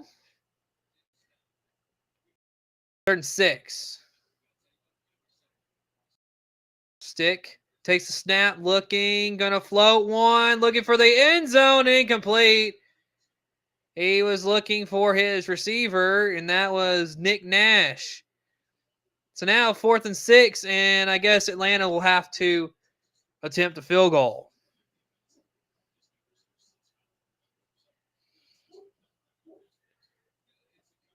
So we'll see what they can do. Youngwei Koo coming out. He'll attempt this field goal for the Falcons. 10:53 to go in the 3rd quarter. Clean snap, good hold. Koo. And that one will go in. We got a tie ball game in Atlanta, folks. 13-all is your score. 10 unanswered by the Falcons. We'll see what they can do on the other end of this commercial.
Welcome back, everybody. I'm Cooper Naylor, and I'm so glad that you can be back with us.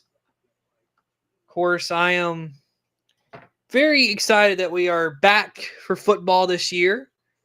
13-13 is the score here in this preseason game as we still await the kickoff for this football game.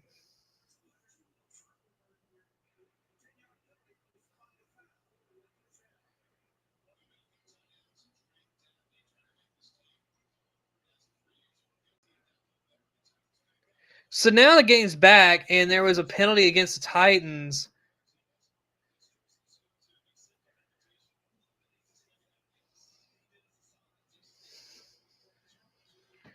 So here we go. Titans have the ball now. We'll see what they can do here on offense. Brandon Allen still out there at quarterback for the Titans.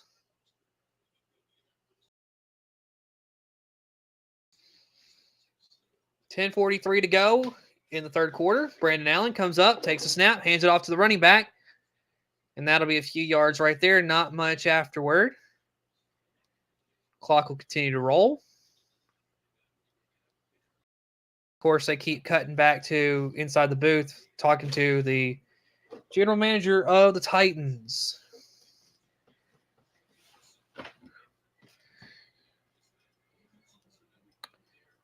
So, 2nd and 7.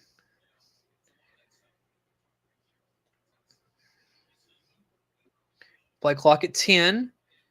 Man in motion. Brandon Allen under center. Running back behind him. Here's the handoff. And not much there either. And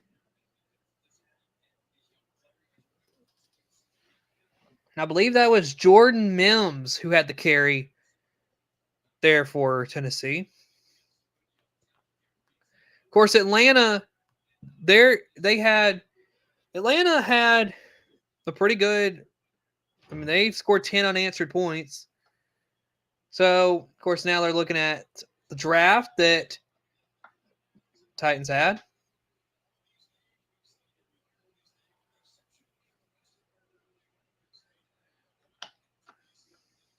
Here we go. Here's Brandon Allen, 3rd and 6. Going to throw it, incomplete, and a flag comes out. So, looks like it's probably going to be against Atlanta. So we'll see what the call is.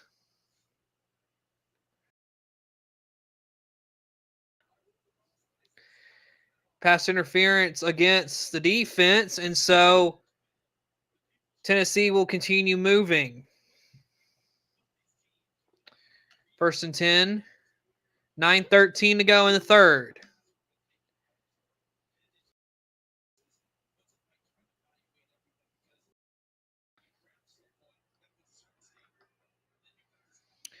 So, of course, Brandon Allen will continue out there at quarterback. Here's the snap. Looking, going to throw it back to his running back. And that's a nice play to get the first down. Jordan Mims. Nice little dunk pass. Nice pickup by Jordan Mims.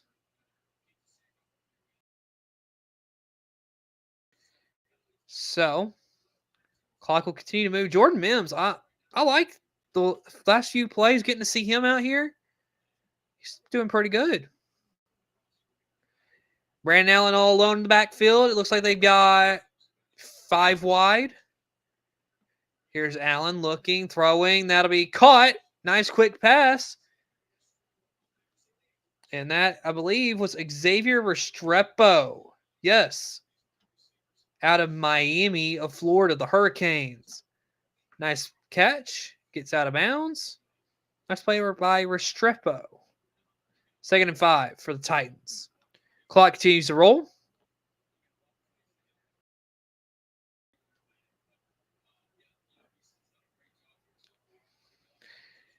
Of course, Titans really interesting here tonight. Mims And another first down for the Titans as they're moving the ball now. The first, I would say, quarter and a half was just not really all that great.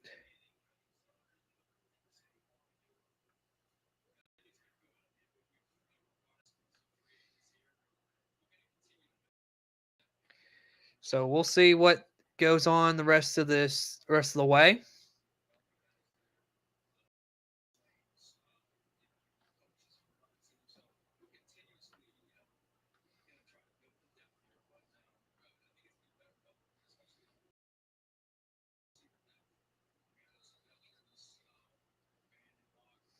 Of course, we're waiting to see what is going on the field because the Titans broadcast is worried about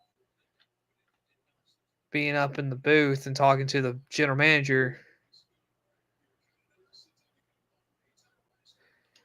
45 to 91 guys on the roster for the Titans have less than 2 years of experience in the NFL. As here's the handoff to Jordan Mims, who's getting around the edge, and he picks up about 9 yards. So he's been a very explosive running back here in this third quarter already. Really like what he's doing. Under 7 to go in the third quarter.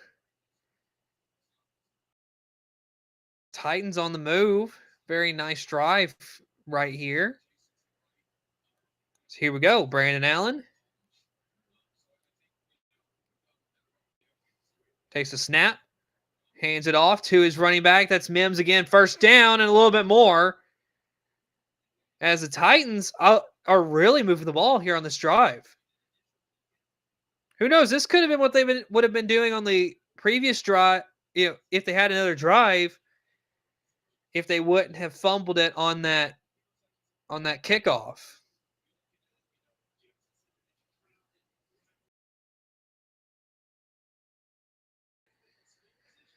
So here we go. Looks like Chestnut's in at running back for the Titans. Brandon Allen still at quarterback. Takes a snap. Hands it off. And nothing going right there. Or that may be Jamar Jefferson.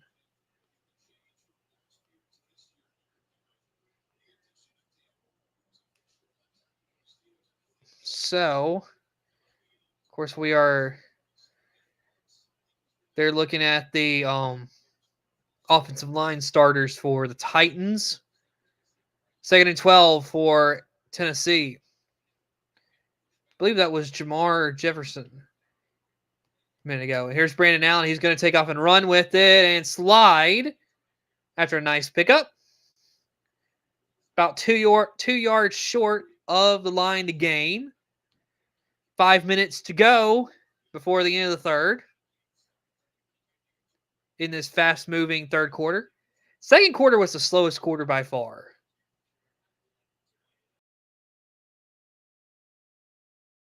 Clock continues to move. Brandon Allen still at quarterback. Mims to the left of him. Man in motion. Brandon Allen hands it off to Mims, and that'll be a first down for the Titans.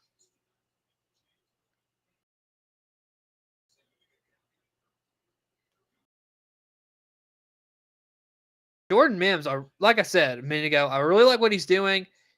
He's not the tallest running back, but he's very physical in his running ability. I like what he's doing. James Pierce Jr. getting the tackle on him. Of course, James Pierce Jr. was a star defensive player for the Tennessee Volunteers in college football. Brandon Allen takes the snap, hands it off to his running back. And that is Mims again. He'll get a few yards.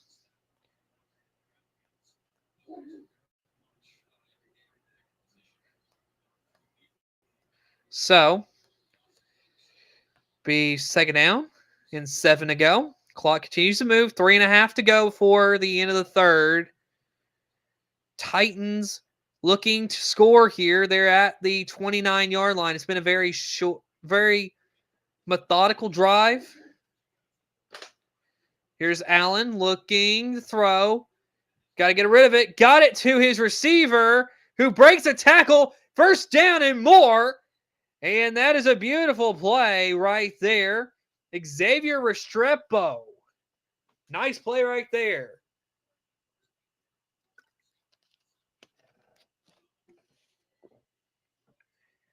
Xavier Restrepo, another one of those really good receivers.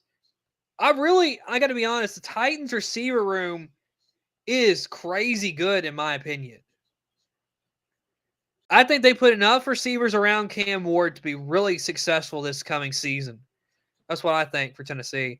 There's a handoff to Jamar Jefferson, who's going to break some tackles. Touchdown, Tennessee! And the Titans. The Tennessee Titans regain the lead.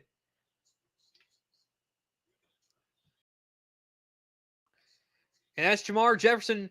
He just finds finds where his offensive line is really blocking, making some good plays, and Jefferson just walks into the end zone. 19-13. Titans now lead with 2:35 to go before the end of the third quarter. Joey Slight to come kick this extra point. It is up, and it is good. 20-13. Tennessee now leads in Atlanta.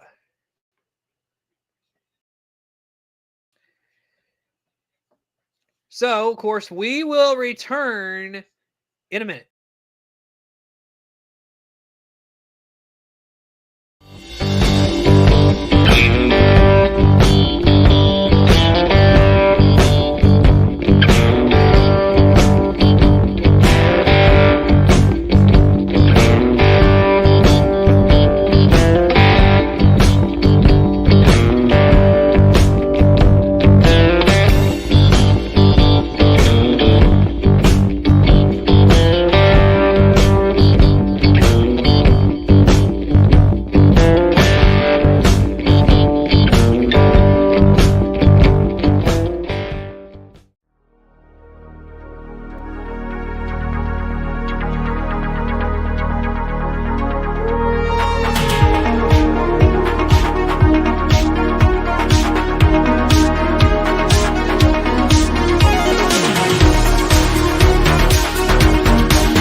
All right, we are back in Atlanta. We'll have the football now. And so we will see what the Falcons can do in response to the touchdown by the Titans. And so the answer to this Corey Curtis poll that he put out on X. Let's see who. And it's like what I said, Alec Ayumanner. 67% of the folks who voted in that poll agree with me. It's going to be Alec Ayumanner. He was incredible at Stanford. I think Alec Ayumanner, had he been on a better team, he would. I mean, there's no doubt he would have been incredible, even more special. Here's Stick, a little pitch to his running back. And that gets a couple yards right there. Running back is Elijah Dotson. So the clock will continue to move. 2nd and 8 now for Atlanta. Of course, like I said, at the beginning of the 4th quarter, we should have a guest coming in. Last year, Alec Ayumanner, 63 receptions, 831 yards, 6 touchdowns at Stanford. Gunnar Helm, 60 for 786 and 7 touchdowns. Then I think it was like 43 receptions for DK. As here goes Easton Stick on the run. He will slide at about midfield. That is a nice play right there by Easton Stick. Clock will continue to move.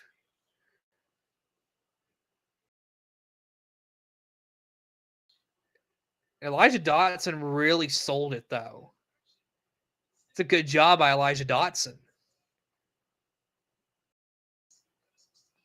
A little under a minute and a half to go in this 3rd quarter.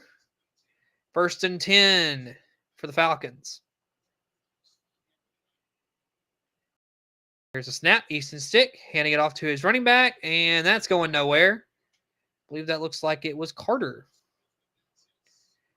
Nice play by that Titans defense. The clock will continue to move. 2nd and 10 for the Falcons.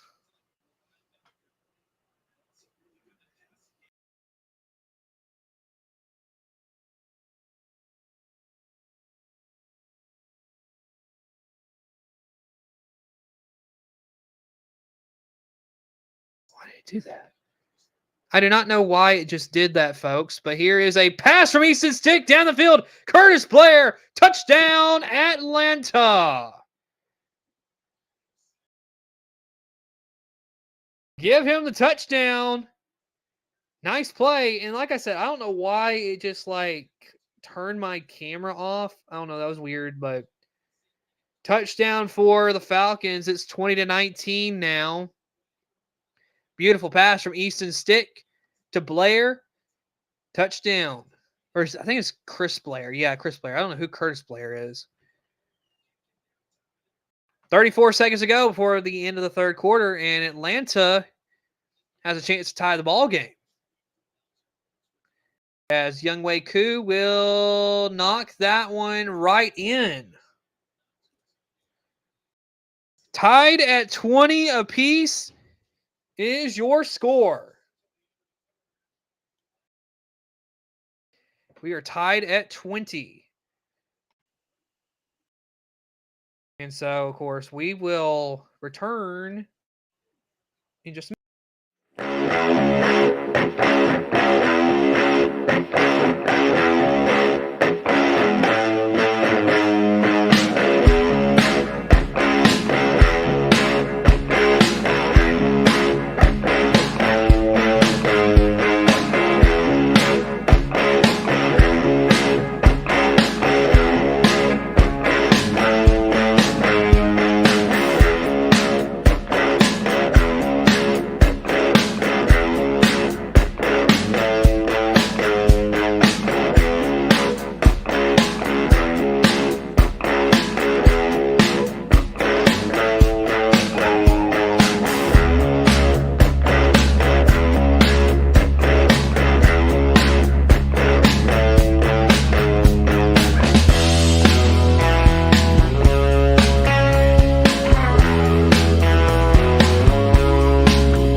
All right, welcome back, everybody, to the NFL preseason here on Saber Broadcast Network. It'll be our only preseason game of the year, and we got a tie ball game at 20 apiece.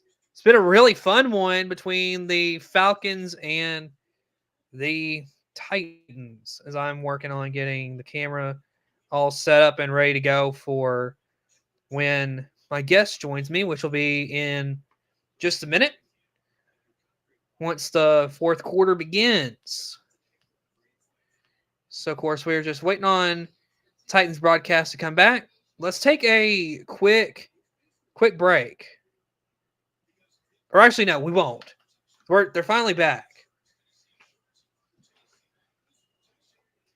And, of course, the best catch of the night was Gunnar Helms' touchdown from Brandon Allen. As Allen put it right where it needed to be, Gunnar Helm went up and just snagged that out of the air. It was a great catch.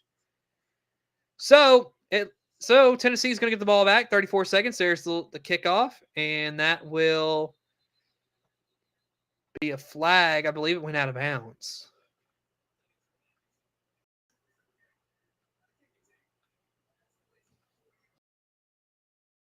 So the ball is placed at the 40-yard line because I think it didn't get to the landing zone or something. It's one of these. The NFL has created a landing zone for the kickoffs, which to me is stupid. Why? I mean, I don't know why they had to mess with the kickoff in the first place, which I don't know. But Trevor Siemian is in the ball game at quarterback. He's one of those that it's shocking that he's played as long as he has because a lot of people really hate on him. Here's the handoff. Here's Jordan Mims getting to the outside. First down and more. Great run right there by Jordan Mims for the Tennessee Titans. As that's potentially, depending on how quick they move, that may be the last play of the third quarter.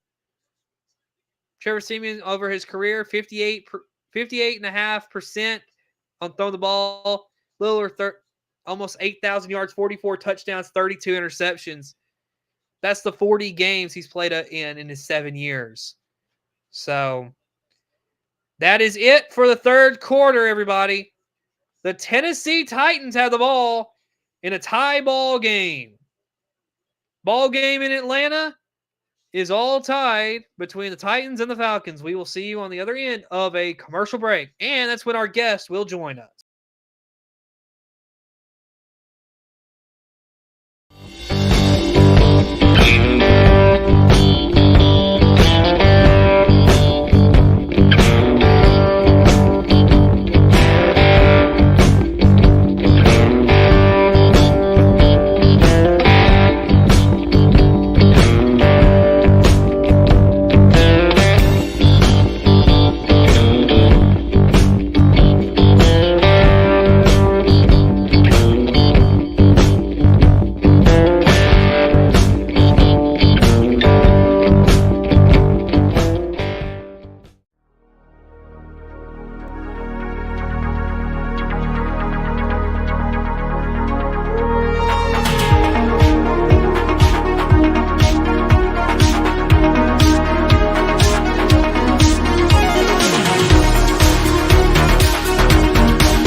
All right. While you were gone, there was a short carry for a few yards for the Titans. Of course, my guess he had one little thing he had to go run and get real quick before he hopped on with us. So 2nd and 8 here for the Titans. Simeon handing it off to Jordan Mims, who's going to be brought down at about the 50-yard line. Not a lot going right there for Jordan Mims. 3rd and 12 now for the Titans.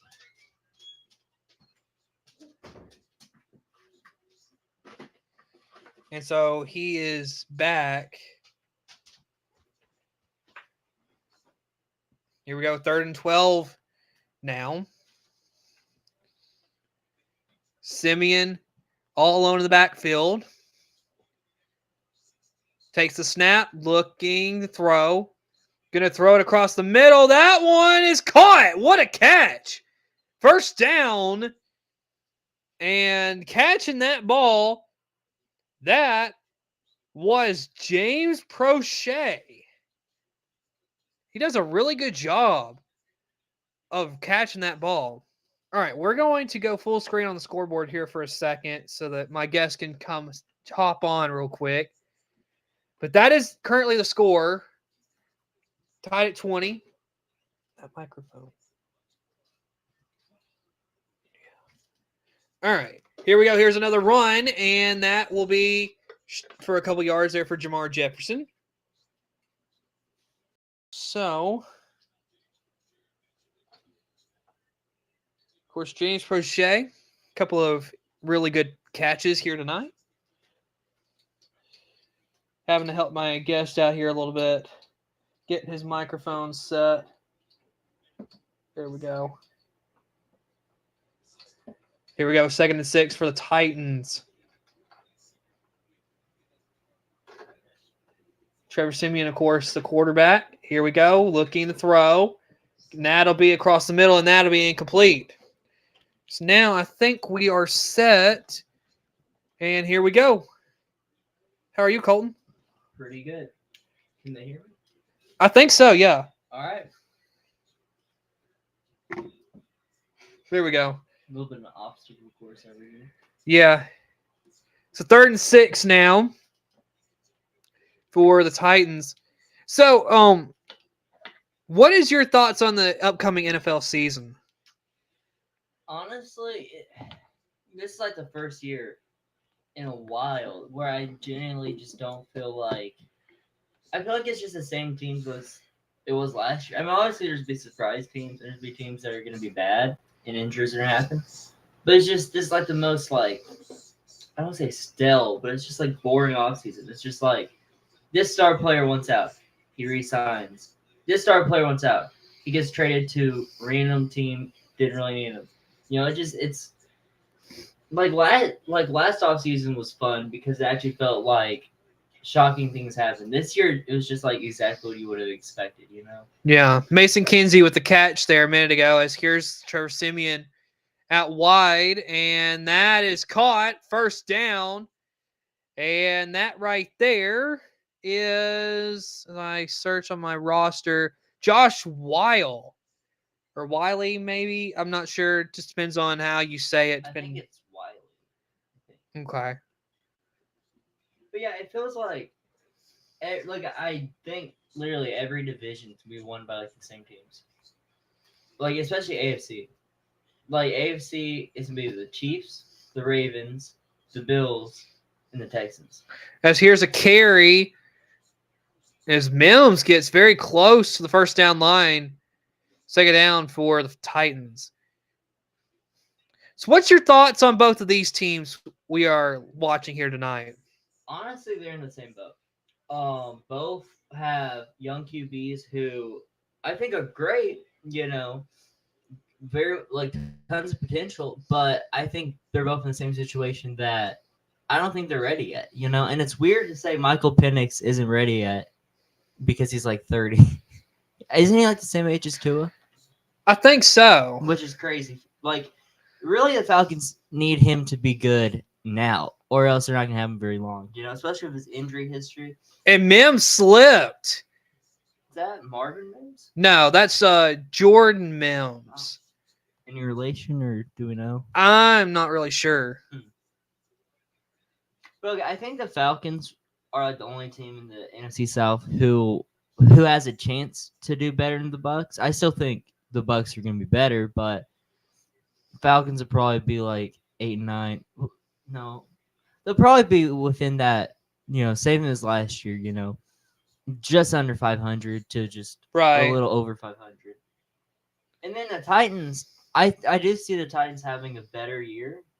As here is Trevor Siemian looking. He's going to have that ball caught by Jordan Mims, who will only get maybe half a yard.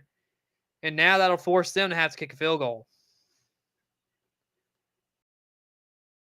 Yeah, the Titans will probably win, I guess, probably about 5-6 games. They're in the weakest division of football, easily. So it's like there's a good chance I could very well see them somehow winning that division. Just because, the Texans, last year, had they had just a little bit of competition, they would have lost that division, right? You put the Texans in almost any other division, there's a field goal. And that is good, 23-20. You put that Texans team, put them in the division with the Chiefs, Chargers, Broncos, Raiders, which is going to be a good division this year too. But you put them in that division last year, Texans would have been bottom of the division. Yeah. It would have been a toss-up between them and the Raiders, who would have been worse, So, I can see the Titans winning that division, weirdly enough. And I agree. I think the AFC South for a couple years now has been weak. But I feel like there's a lot of optimism, I think, with Cam Ward. I mean, I like a lot of what I saw tonight, even though he was 2 for 7 throwing the football. But I think a lot of it had to do with his receivers weren't really ready to catch the ball tonight. And it's a preseason. Right. But that is a major concern. He has no good receivers. I mean, I'm looking at your thing. Tyler Lockett's good. I'll give you that. But he's old, right? And he injury problems. Calvin Ridley is great. I'll admit that. I like Calvin Ridley. But that's it. It's just the two of them, and then some rookies, some young guys, some Xavier Restrepo. He's good. In college at Miami, he was good. But is he really going to be a pro receiver? I think the one to really watch is Elikiah Manor. Yeah. He was the guy, as I've been saying tonight, he's the one from Stanford that was really good. If he had a better quarterback at Stanford, who knows? They could have been on the fringe of the 12-team playoff. He would have made USC. If he would have went to USC, UCLA, like any other team in Cal, he would have been way more better shape, Yeah. He probably would have made, with USC's talent. Okay, USC had 2 great quarterbacks last year. They just didn't have the overall talent, Right. So put him on one of those teams, would have been a top receiver pick. So they have potential there because, like you said, Manor, you have Restrepo has potential. I still think there's potential in Calvin Ridley getting better. He is close to 30, if not 30, but he's one of those receivers I don't think we've seen the peak of. I don't know if we will see the peak of him. I think his peak could have been when he was suspended or when he was at the Falcons. Which, by the way, if the Falcons would have held on to him, could you imagine the receivers they have now? Because they have Darnell Mooney, they have what's his name, Drake London, and they could have had Calvin Ridley.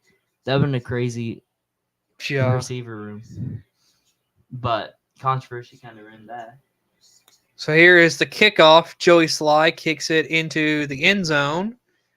So I want to get your opinion on this. What is your thoughts on the landing zone in the NFL? Is it the same as last year, or did they change it? I think they changed it up a little bit. I'm not 100% sure on all of that. Yeah. That's an underrated running back, by the way. But, Tony Pollard, yeah. But I don't mind the changes to the kickoff. I just think it's one of those things. If it's not broken, don't fix it. But I do see the injury concern and the excitement problem of, getting rarer and rarer to see kicks be returned. So I get it, but I feel like it's one of those things you could have tweaked minor things about, and it probably would have been just as successful, you know. So here's a run and a very determined run right there by Deshaun Corbin. He gets a few yards. That's another thing. Falcons have a crazy good run game too. Mhm. Because if Bijan gets hurt, they still have Tyler Algier. Yep. Which is, I believe he had 1,000 yards his rookie season before they got Bijan. I think it rivals the Lions. It's one of the top. It's definitely not as good as the Lions, but Right. you have two guys who very well could be, 10, maybe not 10 years, but like 5-6 years, they still could be getting 1,000 yards, Emory Jones in at quarterback. Another fakes the handoff. Emory Jones going to take off and run with himself, but there's a flag out on the field. Emory Jones went where? He was from SMU? I think Florida. So we'll see what this penalty is going to be. That's kind of what I hate about the preseason. You don't know half the players, and half the players playing aren't going to be on the roster, Looks like they picked up the flag. Right? Or I have no idea. I talked over. I'm sorry. no, you're good. I'm trying to figure out. Who's their new coach? So this second-year head coach for the Falcons is Brian Callahan. No, the Titans' new coach. Yeah, that's the Titans. Oh, this is second year? Yeah. Raheem Oh. Morris is the Falcons head coach. Yeah, I knew that. And he's underrated. Yeah. He is one of those people who got signed and was like, why him? And then, a couple games in, it's Nice like, throw there by Emory Jones. Plus, the Falcons have a history of horrible coach hirings, Yeah. So, But Vrabel was a good coach for the Titans. I'll say that. well, yeah, but the Falcons have had terrible coach. Like, the only good one they've had, like, the past 20 years was the one who went to the Super Dan Quinn. Yep. Other than him, and see, Dan Quinn should not have been fired. I don't remember what that was, but with this team they have, even I would say with Kirk Cousins starting, Dan Quinn could have made this team crazy. Yeah. But we'll never see that because now he's at the Commanders and they're a contender. I don't think a serious contender, but they're a contender. Here's Jones looking to throw, and that's out of bounds. Impressive catch if he could have kept his feet in, though. That was DJ Chark. Haven't heard his name tonight. He's another one who he was at the Lions back. I think if it wasn't the year before Amenral or around that time. I think, yeah, it's around that time. I remember He ended up in Jacksonville at some point. in the Panthers. I remember he was one of them who had a lot of potential, and people would talk about him like he was going to be crazy good, and then I don't know what happened. Just one of those who just randomly fell off and disappeared. So here's the punt. So why does the field look like that? Like it's been set up for soccer. Yeah. Because I think it's U.S. Soccer that plays there. Some. Well, they have like center field. There's like some of the turf's missing, so like Yeah. looks like a UFO landed. That's true. UFL wouldn't play in the stadium because it's too big for a UFL game. But then again, they play games in Detroit. Yeah. Another team that has potential to be a surprise team, the Jaguars. Yeah. I still think they have a lot of issues, and I'm not going to say Trevor Lawrence is bad, but he's kind of in the same boat as Mac Jones, in my opinion, in the way that he hasn't really been given a very good team to prove himself, Right. And even this year, I know everyone loves Travis Hunter. He's a defensive back. You can't expect him to get 1,000 yards receiving because even if he does play both ways, they're gonna pick a spot where he's gonna primarily play. Right. And some point, especially if he gets injured at any point, don't think he's gonna be playing both sides the full year. So you got him, and then who else do they even really have at receiver? I mean, I know they have dude from LSU, Brian Thomas, but that's like all they have receiver wise. Yeah. They got rid of not Darren Waller. Give me a second. They got rid of their tight end they had for years, Evan Ingram. And that Brennan Strange, is that his name? The new tight end? I think so. But it's like they don't really have a lot of. They have like two guys who's gonna be like good. It's kind of like how the Chiefs were a couple years ago when they played against the Niners, where they don't have any good receivers besides one or two who's gonna have to carry the load. Yeah.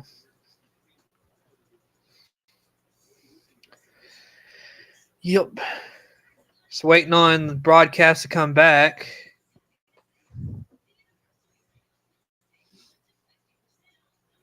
So overall, let's see. So we talked about Tennessee, where they could end up. Where do you think Atlanta, as far as in the NFC South race, where do they end up? NFC South, it's Bucks, Falcons, Panthers, Saints. They're gonna be that 2 spot. They'll probably be. I'm gonna say 9-8 is pretty realistic because I think first 4 or 5 games are gonna struggle. They always do.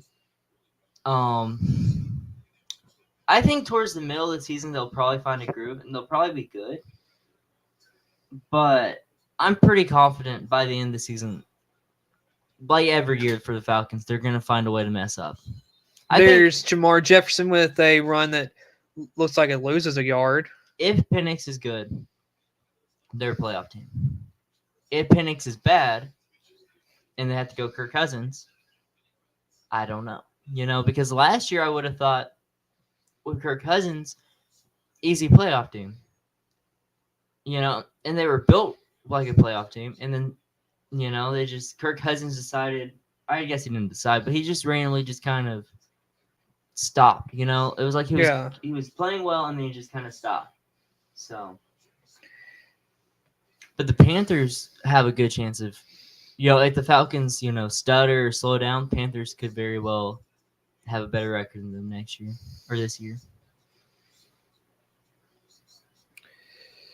Of course, that catch, that couldn't be made a catch. And right now on the sidelines, Cam Ward and one of his teammates playing around with a watch.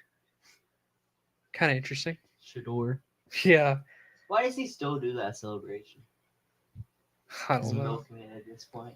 Simeon about got sacked. He's running for his life and now just gets rid of the ball. All right, who all has he been a backup for? Trevor Simeon. Broncos, Jets, Saints.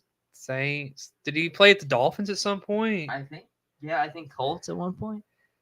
He's been like everywhere, it feels like. And every time he's gotten a chance to play, he's gotten hurt. That's sad. It's very sad. 4th and 11, and they're going to have to punt Johnny Hecker back out there for the Titans. Him and Teddy Bridgewater, both of them. Because Teddy Bridgewater did the same thing. Ryan Fitzpatrick. Well, no, Fitzpatrick never really got hurt that I remember. Well, that's true. But Bridgewater, he was at the Vikings. He probably could have been, a starter for a couple years. He was a starter until but he got hurt. Really. And then Kirk Cousins came in as his backup.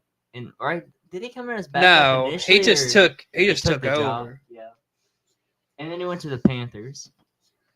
And back when they were going through quarterbacks every year and got hurt. And he was at the Broncos for like a year and got hurt. Then he was at the Dolphins. I don't think he got hurt for the Dolphins, did he? I know he started over Tua for a couple games, but I don't think... No, yeah, I think at one point he did get hurt. Which that's bad if you're starting over Tua and you're getting hurt. Because then Tua's going to... Is that what happened? I think Tua got hurt. He came in. And he got hurt. And then Skylar Thompson. I remember this now. Yeah. And he came in for the game against the Bills in the playoffs, right? Skylar Thompson had to play that game. And that was when they caught the coach vaping on the sideline. I remember that.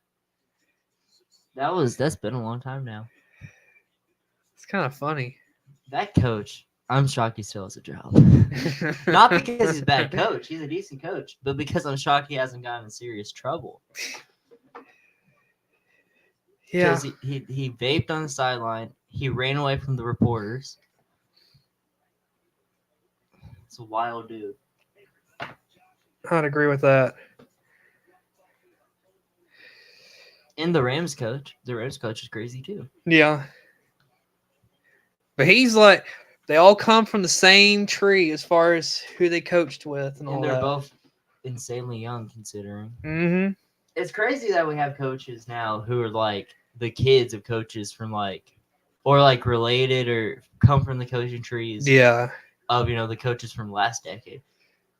I don't think this the coaches in the league now are gonna have much success compared to them, but Right. like the Niners coach, he's been to Super Bowl what, 3 times, 4 times, 2 times, 2. 2. They lost his- both times to the Chiefs. And his dad went to the Super Bowl how many times? Like maybe 1 or like 2 or 3 times. But he was more successful, wasn't he? Yeah. Yeah.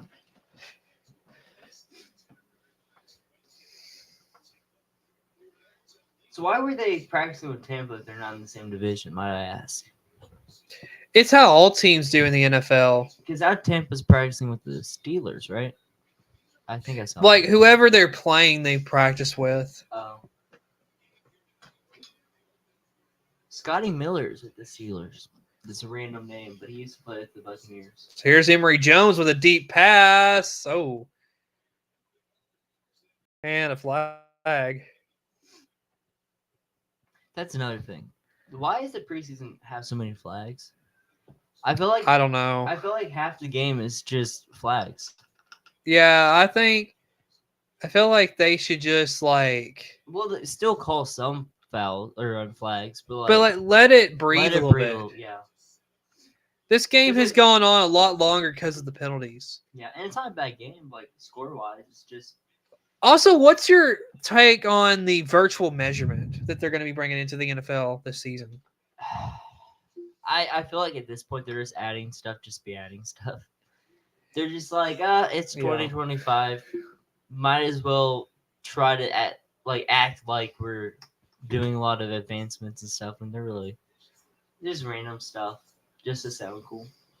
So here we go. Jones fakes the handoff, now throwing it, and nearly That should have been intercepted. That was nearly intercepted. See, if that was regular season game, that would have been intercepted. Yep.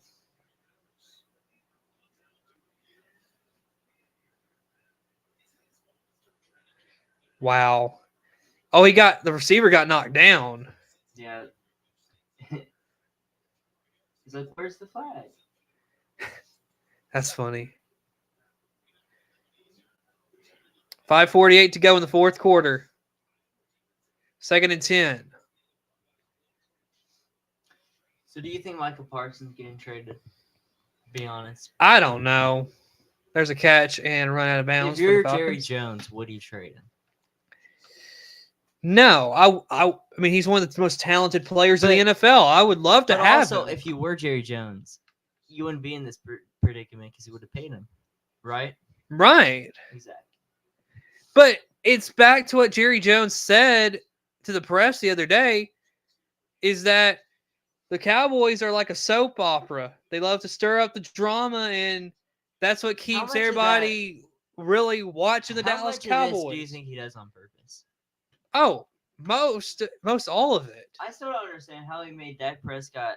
He gave Dak Prescott so much money, and then But yet you're not going to pay Micah Parsons. and he did the same thing with CeeDee last year. You remember that? It's just stupid. Okay, now if you had to pick between CeeDee Lamb, and Micah Parsons, one goes, one Micah. stays. You're keeping Micah. Yeah. So he's He's the heart and soul of your room, defense. Your receiver room is gonna be George Pickens, just him. Who else is on that receiver room?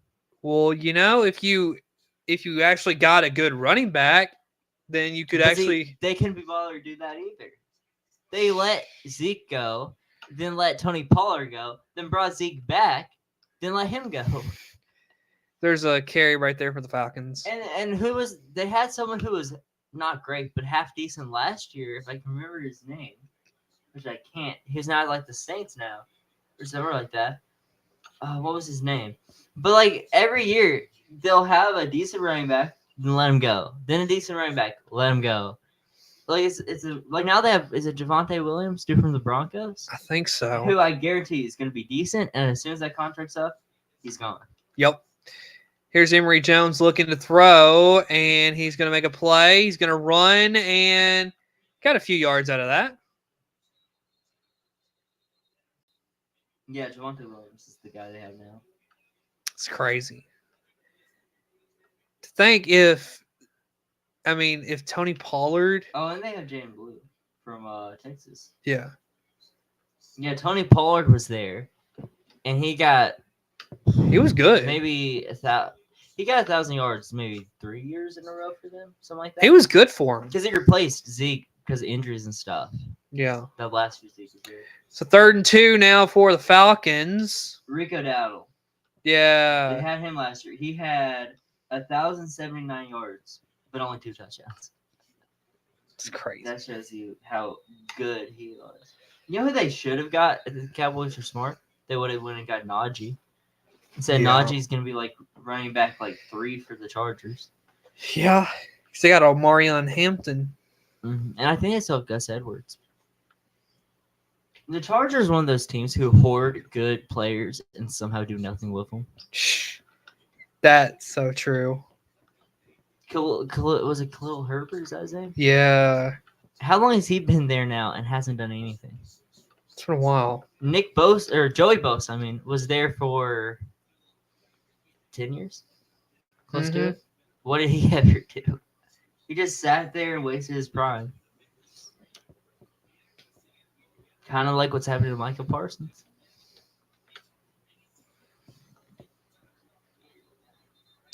So let's see, Colton. 3 minutes to go. Can the Falcons possibly get a touchdown, take the lead, win the game, or tie it up? Because if you remember, in the preseason, there is no overtime. So if the game ends in a tie, the game ends in a tie. Which is how I wish the regular season would be. Yeah. I think the only game that that should have been a catch. That was close. I think the only time overtime should apply is the playoffs. DJ Chark had a chance at that ball. See, if he caught that and played well in this, maybe he'd actually be in the main roster and get some playing time. It was right in his hands. Yep. I thought that was just a throwaway by Emory Jones. All those stupid caps they wear. That looks awful. There on It's Bledsoe. like they put like a towel over their head. Yeah, like exactly. like when your hair's wet, you put a towel over trying to Yeah. dry it. That's what it looks like. That looks awful. Just with like a zipper. 4th and 2 for the Falcons, and they get the timeout? I don't know. But that's another situation. Regular season, main roster player, that wouldn't happen. Right. He was disappointed. He's like, man, I wish Kirk Cousins or Michael Penix were playing. No, he don't, because it's preseason football. He don't care. Yeah, true.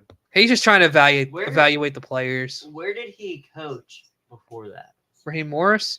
He was like ever the at defensive. Jets? He was a head coach Tampa Bay a long time ago. Was he? I guess think he so. was. We had Tampa Bay had so many coaches in Like 2000s that too. after John Gruden left, y'all had like so many guys just come From in like and out. 2004 to like 2015 or no, like until we got Bruce Arians, it was just revolt. Bruce Arians was a crazy good coach though, When y'all in Super Bowl. and then dipped. He said, "Oh, you gotta have a ring. Now I'm gonna go enjoy retirement." Tom Sad. Brady did the same thing too, though. Yeah. Just took him like an extra year or two. Now he's working for Fox. He's not that bad. He's not great, but he's better than I expected him to be as a commentator. I think he got a lot of hate, which I don't think was deserved. I think He was always going to get hate. right. It's the same equivalent as like when if you had Nick Saban go into the broadcast booth and be the color analyst during the game. Nick Saban would have never been good at that because he's not. If you're gonna commentate, you got to talk fairly quickly. Nick Saban Right. is such a slow talker. He only works on a pregame show because he's around a lot of fast. Like Here we go. Can Emory Jones get it? Oh, he's short. there's a reason why him and Pat McAfee work so well together is because Pat McAfee is the adrenaline, and he's the common sense. Yep. That's the only reason. And the only reason Pat McAfee was, I'm not saying he's bad, but the only reason he was tolerable last year was because Nick Saban made him sound smarter than he was at least. Yep. Until I got Shane Gillis to call him Alabama Jones. Oh man, that was disrespectful. It was funny, yeah. but it was a little disrespectful. Oh, So I will of course update the score if it happens, but I'm just you're preparing them not to score. Did he well get because hurt? it's pretty much the end of the Did he get game. hurt? What happened? No, they Oh, stopped Emory Jones on the fourth down. yeah, but he was laying down. I thought he looked like he was throwing up the Tua hands for a second. Oh my, that is. I'm sorry. It is true though. It is true. It's happened twice now. Yeah. I still think it's funny both times. He should retire. He better retire. He's gonna retire. Doesn't retire. Then Yeah. the next offseason, Tua's looking better than ever. He's gained weight. He's doing honestly, as stupid as I think it is, maybe they should just put one of those stupid caps on his head. Well, they told him you should do it, and he said declined no. it. He said no because to he it. wants CT. Oh gosh, that's Have me. you seen his hairdo now? Every offseason he changes his hairdo. He's like Jimmy Butler, but like Joe serious. Burrow does the same thing. But see, Joe Burrow is also like Jimmy Butler. He just does it for fun. Yeah. Tua, I think, actually thinks it looks good. What is that name? Orawari? Orawai? Orawari? Sometimes I wonder why don't they just do acronyms? Why don't they? Here's a just, handoff to Khalil Mullings, who will just get back to about the line of just put scrimmage. first names on there. Yeah. Do it. You get tackled. Like, what's his name? Oh, it's Dave with the tackle. Nice. Oh, there's Jonathan with the tackle. Actually, Jonathan's kind of a last name, though, isn't it? It can be first or last. Just depends. Mullings. Khalil Mullings, he played at Michigan for a couple years. Pretty sure he was on the team. He wasn't the starting running back, but he got a national championship with him. I remember now. I think he was behind both Blake Corum and I know who you're talking about. the other guy. I can't remember his The name. other guy who's supposed to be really good. Did he even go pro? I think he may have gone undrafted or something. But he was supposed to be really good too. Michigan's kind of starting to go through the same thing Alabama started to go through with all their running backs. Well, now they got Justice Haynes. They would have like they'd have like a crazy stacked running back room for like 4 or 5 years. And then eventually the one who'd be the starter would be the worst of the group in the pros. Yeah. Like, I know Bo Scarborough, sorry, I can't speak. He was the backup for a couple years, but he was over Josh Jacobs. Yeah. He went pro, did nothing. You know, Josh Jacobs goes pro, top 10 running back, you know? Just funny. Oh, goodness. Dude at the Saints, not Kareem Hunt. No, what's his name? What's the dude at the Saints' name? The running back. What's the Saints running back's name? Oh, Kamara? Alvin Kamara. He was at Alabama, right? Yep. For like a year. And he was behind. He would have been behind Josh Jacobs and those guys, right? Yeah, it He was. was 17, I think. Yeah, our dad could really name off all those running backs because But it was way back behind. Then he transferred. Was it Tennessee or was it? Tennessee is where Kamara ended up. And he was like a 5th round pick, 4th round. Yeah, and he's done good in the NFL. Never had 1,000 yards though. Always had a ton of receiving yards. That's what's kept him in the league is because receiving yards. Yeah, Because Saints have never had a consistently good receiving room, and he's consistently been good. I'm shocked they haven't got rid of him though. yeah. It's crazy. Nick Chubb's at the Texans now. Nick Chubb's one of those guys. Injuries the last like 2-3 years has just killed his career. He is just fully healthy. He was so good. Fully healthy. He is just good, if not better, than CMC, Saquon. He's on that level. I'm gonna say this: he's not. He wasn't better than Derrick Henry though. He was Derrick Henry is. Derrick Henry though is crazy. Henry's out of his prime, and he's still Yeah. top 5. Same thing as Saquon, though. You could argue Saquon's out of his prime. I don't think he is. I think Saquon's prime is just now kind of kicking it. I think he's one of those guys who... Well, first off, he had to play in New York with the Giants where he had to carry the team on his back, and that's why they didn't make it very far. Carried him on his back straight to a 5-10 season every year. Or Well, 5-12 but okay, year. look at it this way though: the quarterback couldn't ever do anything, and they paid The the one- quarter. like the they one paid year- the quarterback, Like the 1 year they had Eli Manning, they didn't do anything. right? So I mean, that's my thing. Is like he. But see, they had the money if they didn't give it to Aaron Jones. They It's could've- just funny that the first year he leaves, that's when they win. That's when he goes and wins the Super Bowl. he didn't do anything in the Super Bowl.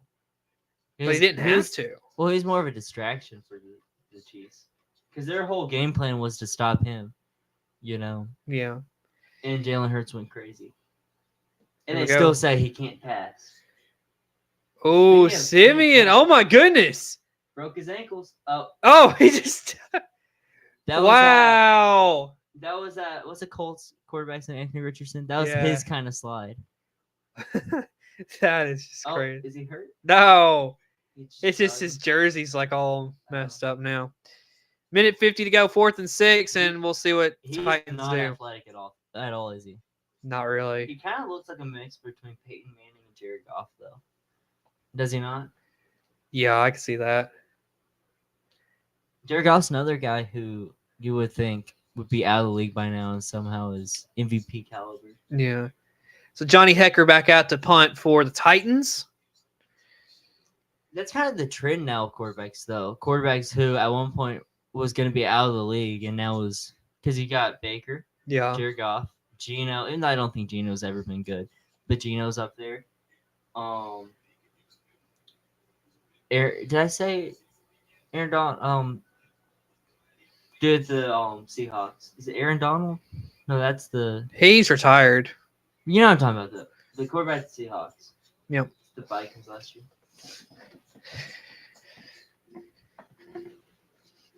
Well, after tonight, plans are we do have an Oklahoma video in the works. So, well, that'll probably be the next time you see Colton on the stream with me or on a video with me. After tonight, still got a minute 39 until this game ends. All right. What's the ugliest number for a football player? A receiver with the number 99 is my pick. Yeah, quarterbacks with a number, but the special editions where they have like 20 or something like that. That's pretty gross too. Yeah. Yeah, it looks weird. Honestly, for me, the only position offensively, skill position wise, that should be allowed to have almost any number is running back. 2nd and 6. Let's see if he can stick, and that'll be caught for a first down. Wow. Because We're actually moving the football. Quarterbacks, I agree with you. I think a quarterback should have 1 through 15. 1 through 15 looks good with a quarterback. 16, 17, 18, 19 looks gross to me. Yeah. For a receiver, it should really be 10 to 20 or 10 to 19, and then probably 80 to 88. You know? Yeah. That's fine with me. Running backs, I think, should have anything for 1 to 15, and then 80, 89. You know, I don't care what a running back's number is, if I'm being honest. Little dump off right there. Now we're under a minute to go before the end of the ball game. It is funny to me that all the running backs want to be number 0 now, though. Yeah. Didn't Jahmyr Gibbs change his number, or was he already 0? I don't remember. I like this drive though right here by Easton Stick. Almost. He was at the Chargers for years. Mm-hmm. He's one of those guys who, kind of like Kyle Trask, I feel like if given the opportunity, he probably wouldn't be a bad starter. Yeah. I wouldn't want to test it on a team, you know. If I'm being honest, as a Bucs fan, I feel confident if hopefully Baker doesn't get hurt, but if he does get hurt, we're in good hands. Because Kyle Trask he was a 2nd-round pick. You know, Kyle Trask should be at least solid, you know. And we have Teddy Bridgewater, who's a football coach. Really, I'm just happy we have him for the sake of, you know. Here's Stick Coaching. looking, and he's going down. That was horrible. Now they got to hurry. They're out of timeouts. They better hurry. He didn't even really try there. He just kind of stood there, you know. I feel like the next play is probably going to be like a deep shot if they can get it to work. We'll see. Looking That was incomplete. a horrible pass, too. So you can still get. Well, you got to get 18 yards right here, right now. He needs that Jane Daniels throw. 11 seconds to go. Remember the Bears game? Yeah, that was crazy. With cracked ribs. That's He crazy. had rib problems. Yeah, no, he should have moved around a little more. See, if that was Patrick Mahomes, he would have stepped up and then he would have ran and tossed it. Yeah.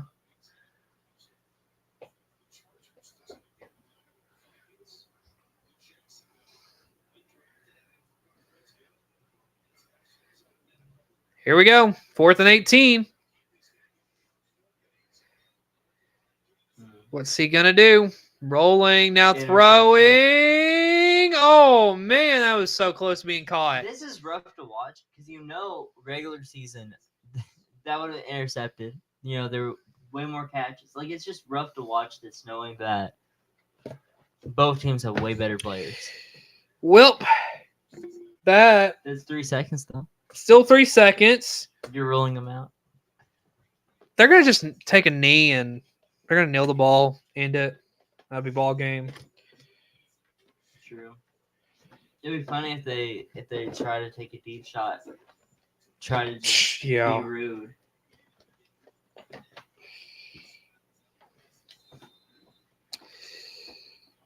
All right. Well, Titans are going to win this ball game 23-20. So how many preseason games does each team play? 4? Each team gets 3 preseason games. As there's the final kneel down, as that will end the game. So, yep, each team gets 3 preseason games, and after their final preseason game, they get a bye week, and then regular season begins. So, that's pretty much all we got here for tonight. Colton, thanks for coming on. Thanks for having me. Well, folks, that is pretty much all we have for tonight. Thanks for watching. Titans win 23-20 in this preseason game. It's the only preseason game we'll have here this year for the NFL. And next year we should have another one, depending on what we decide to do for next year. So, with all that being said, thanks for watching. Good night, everybody.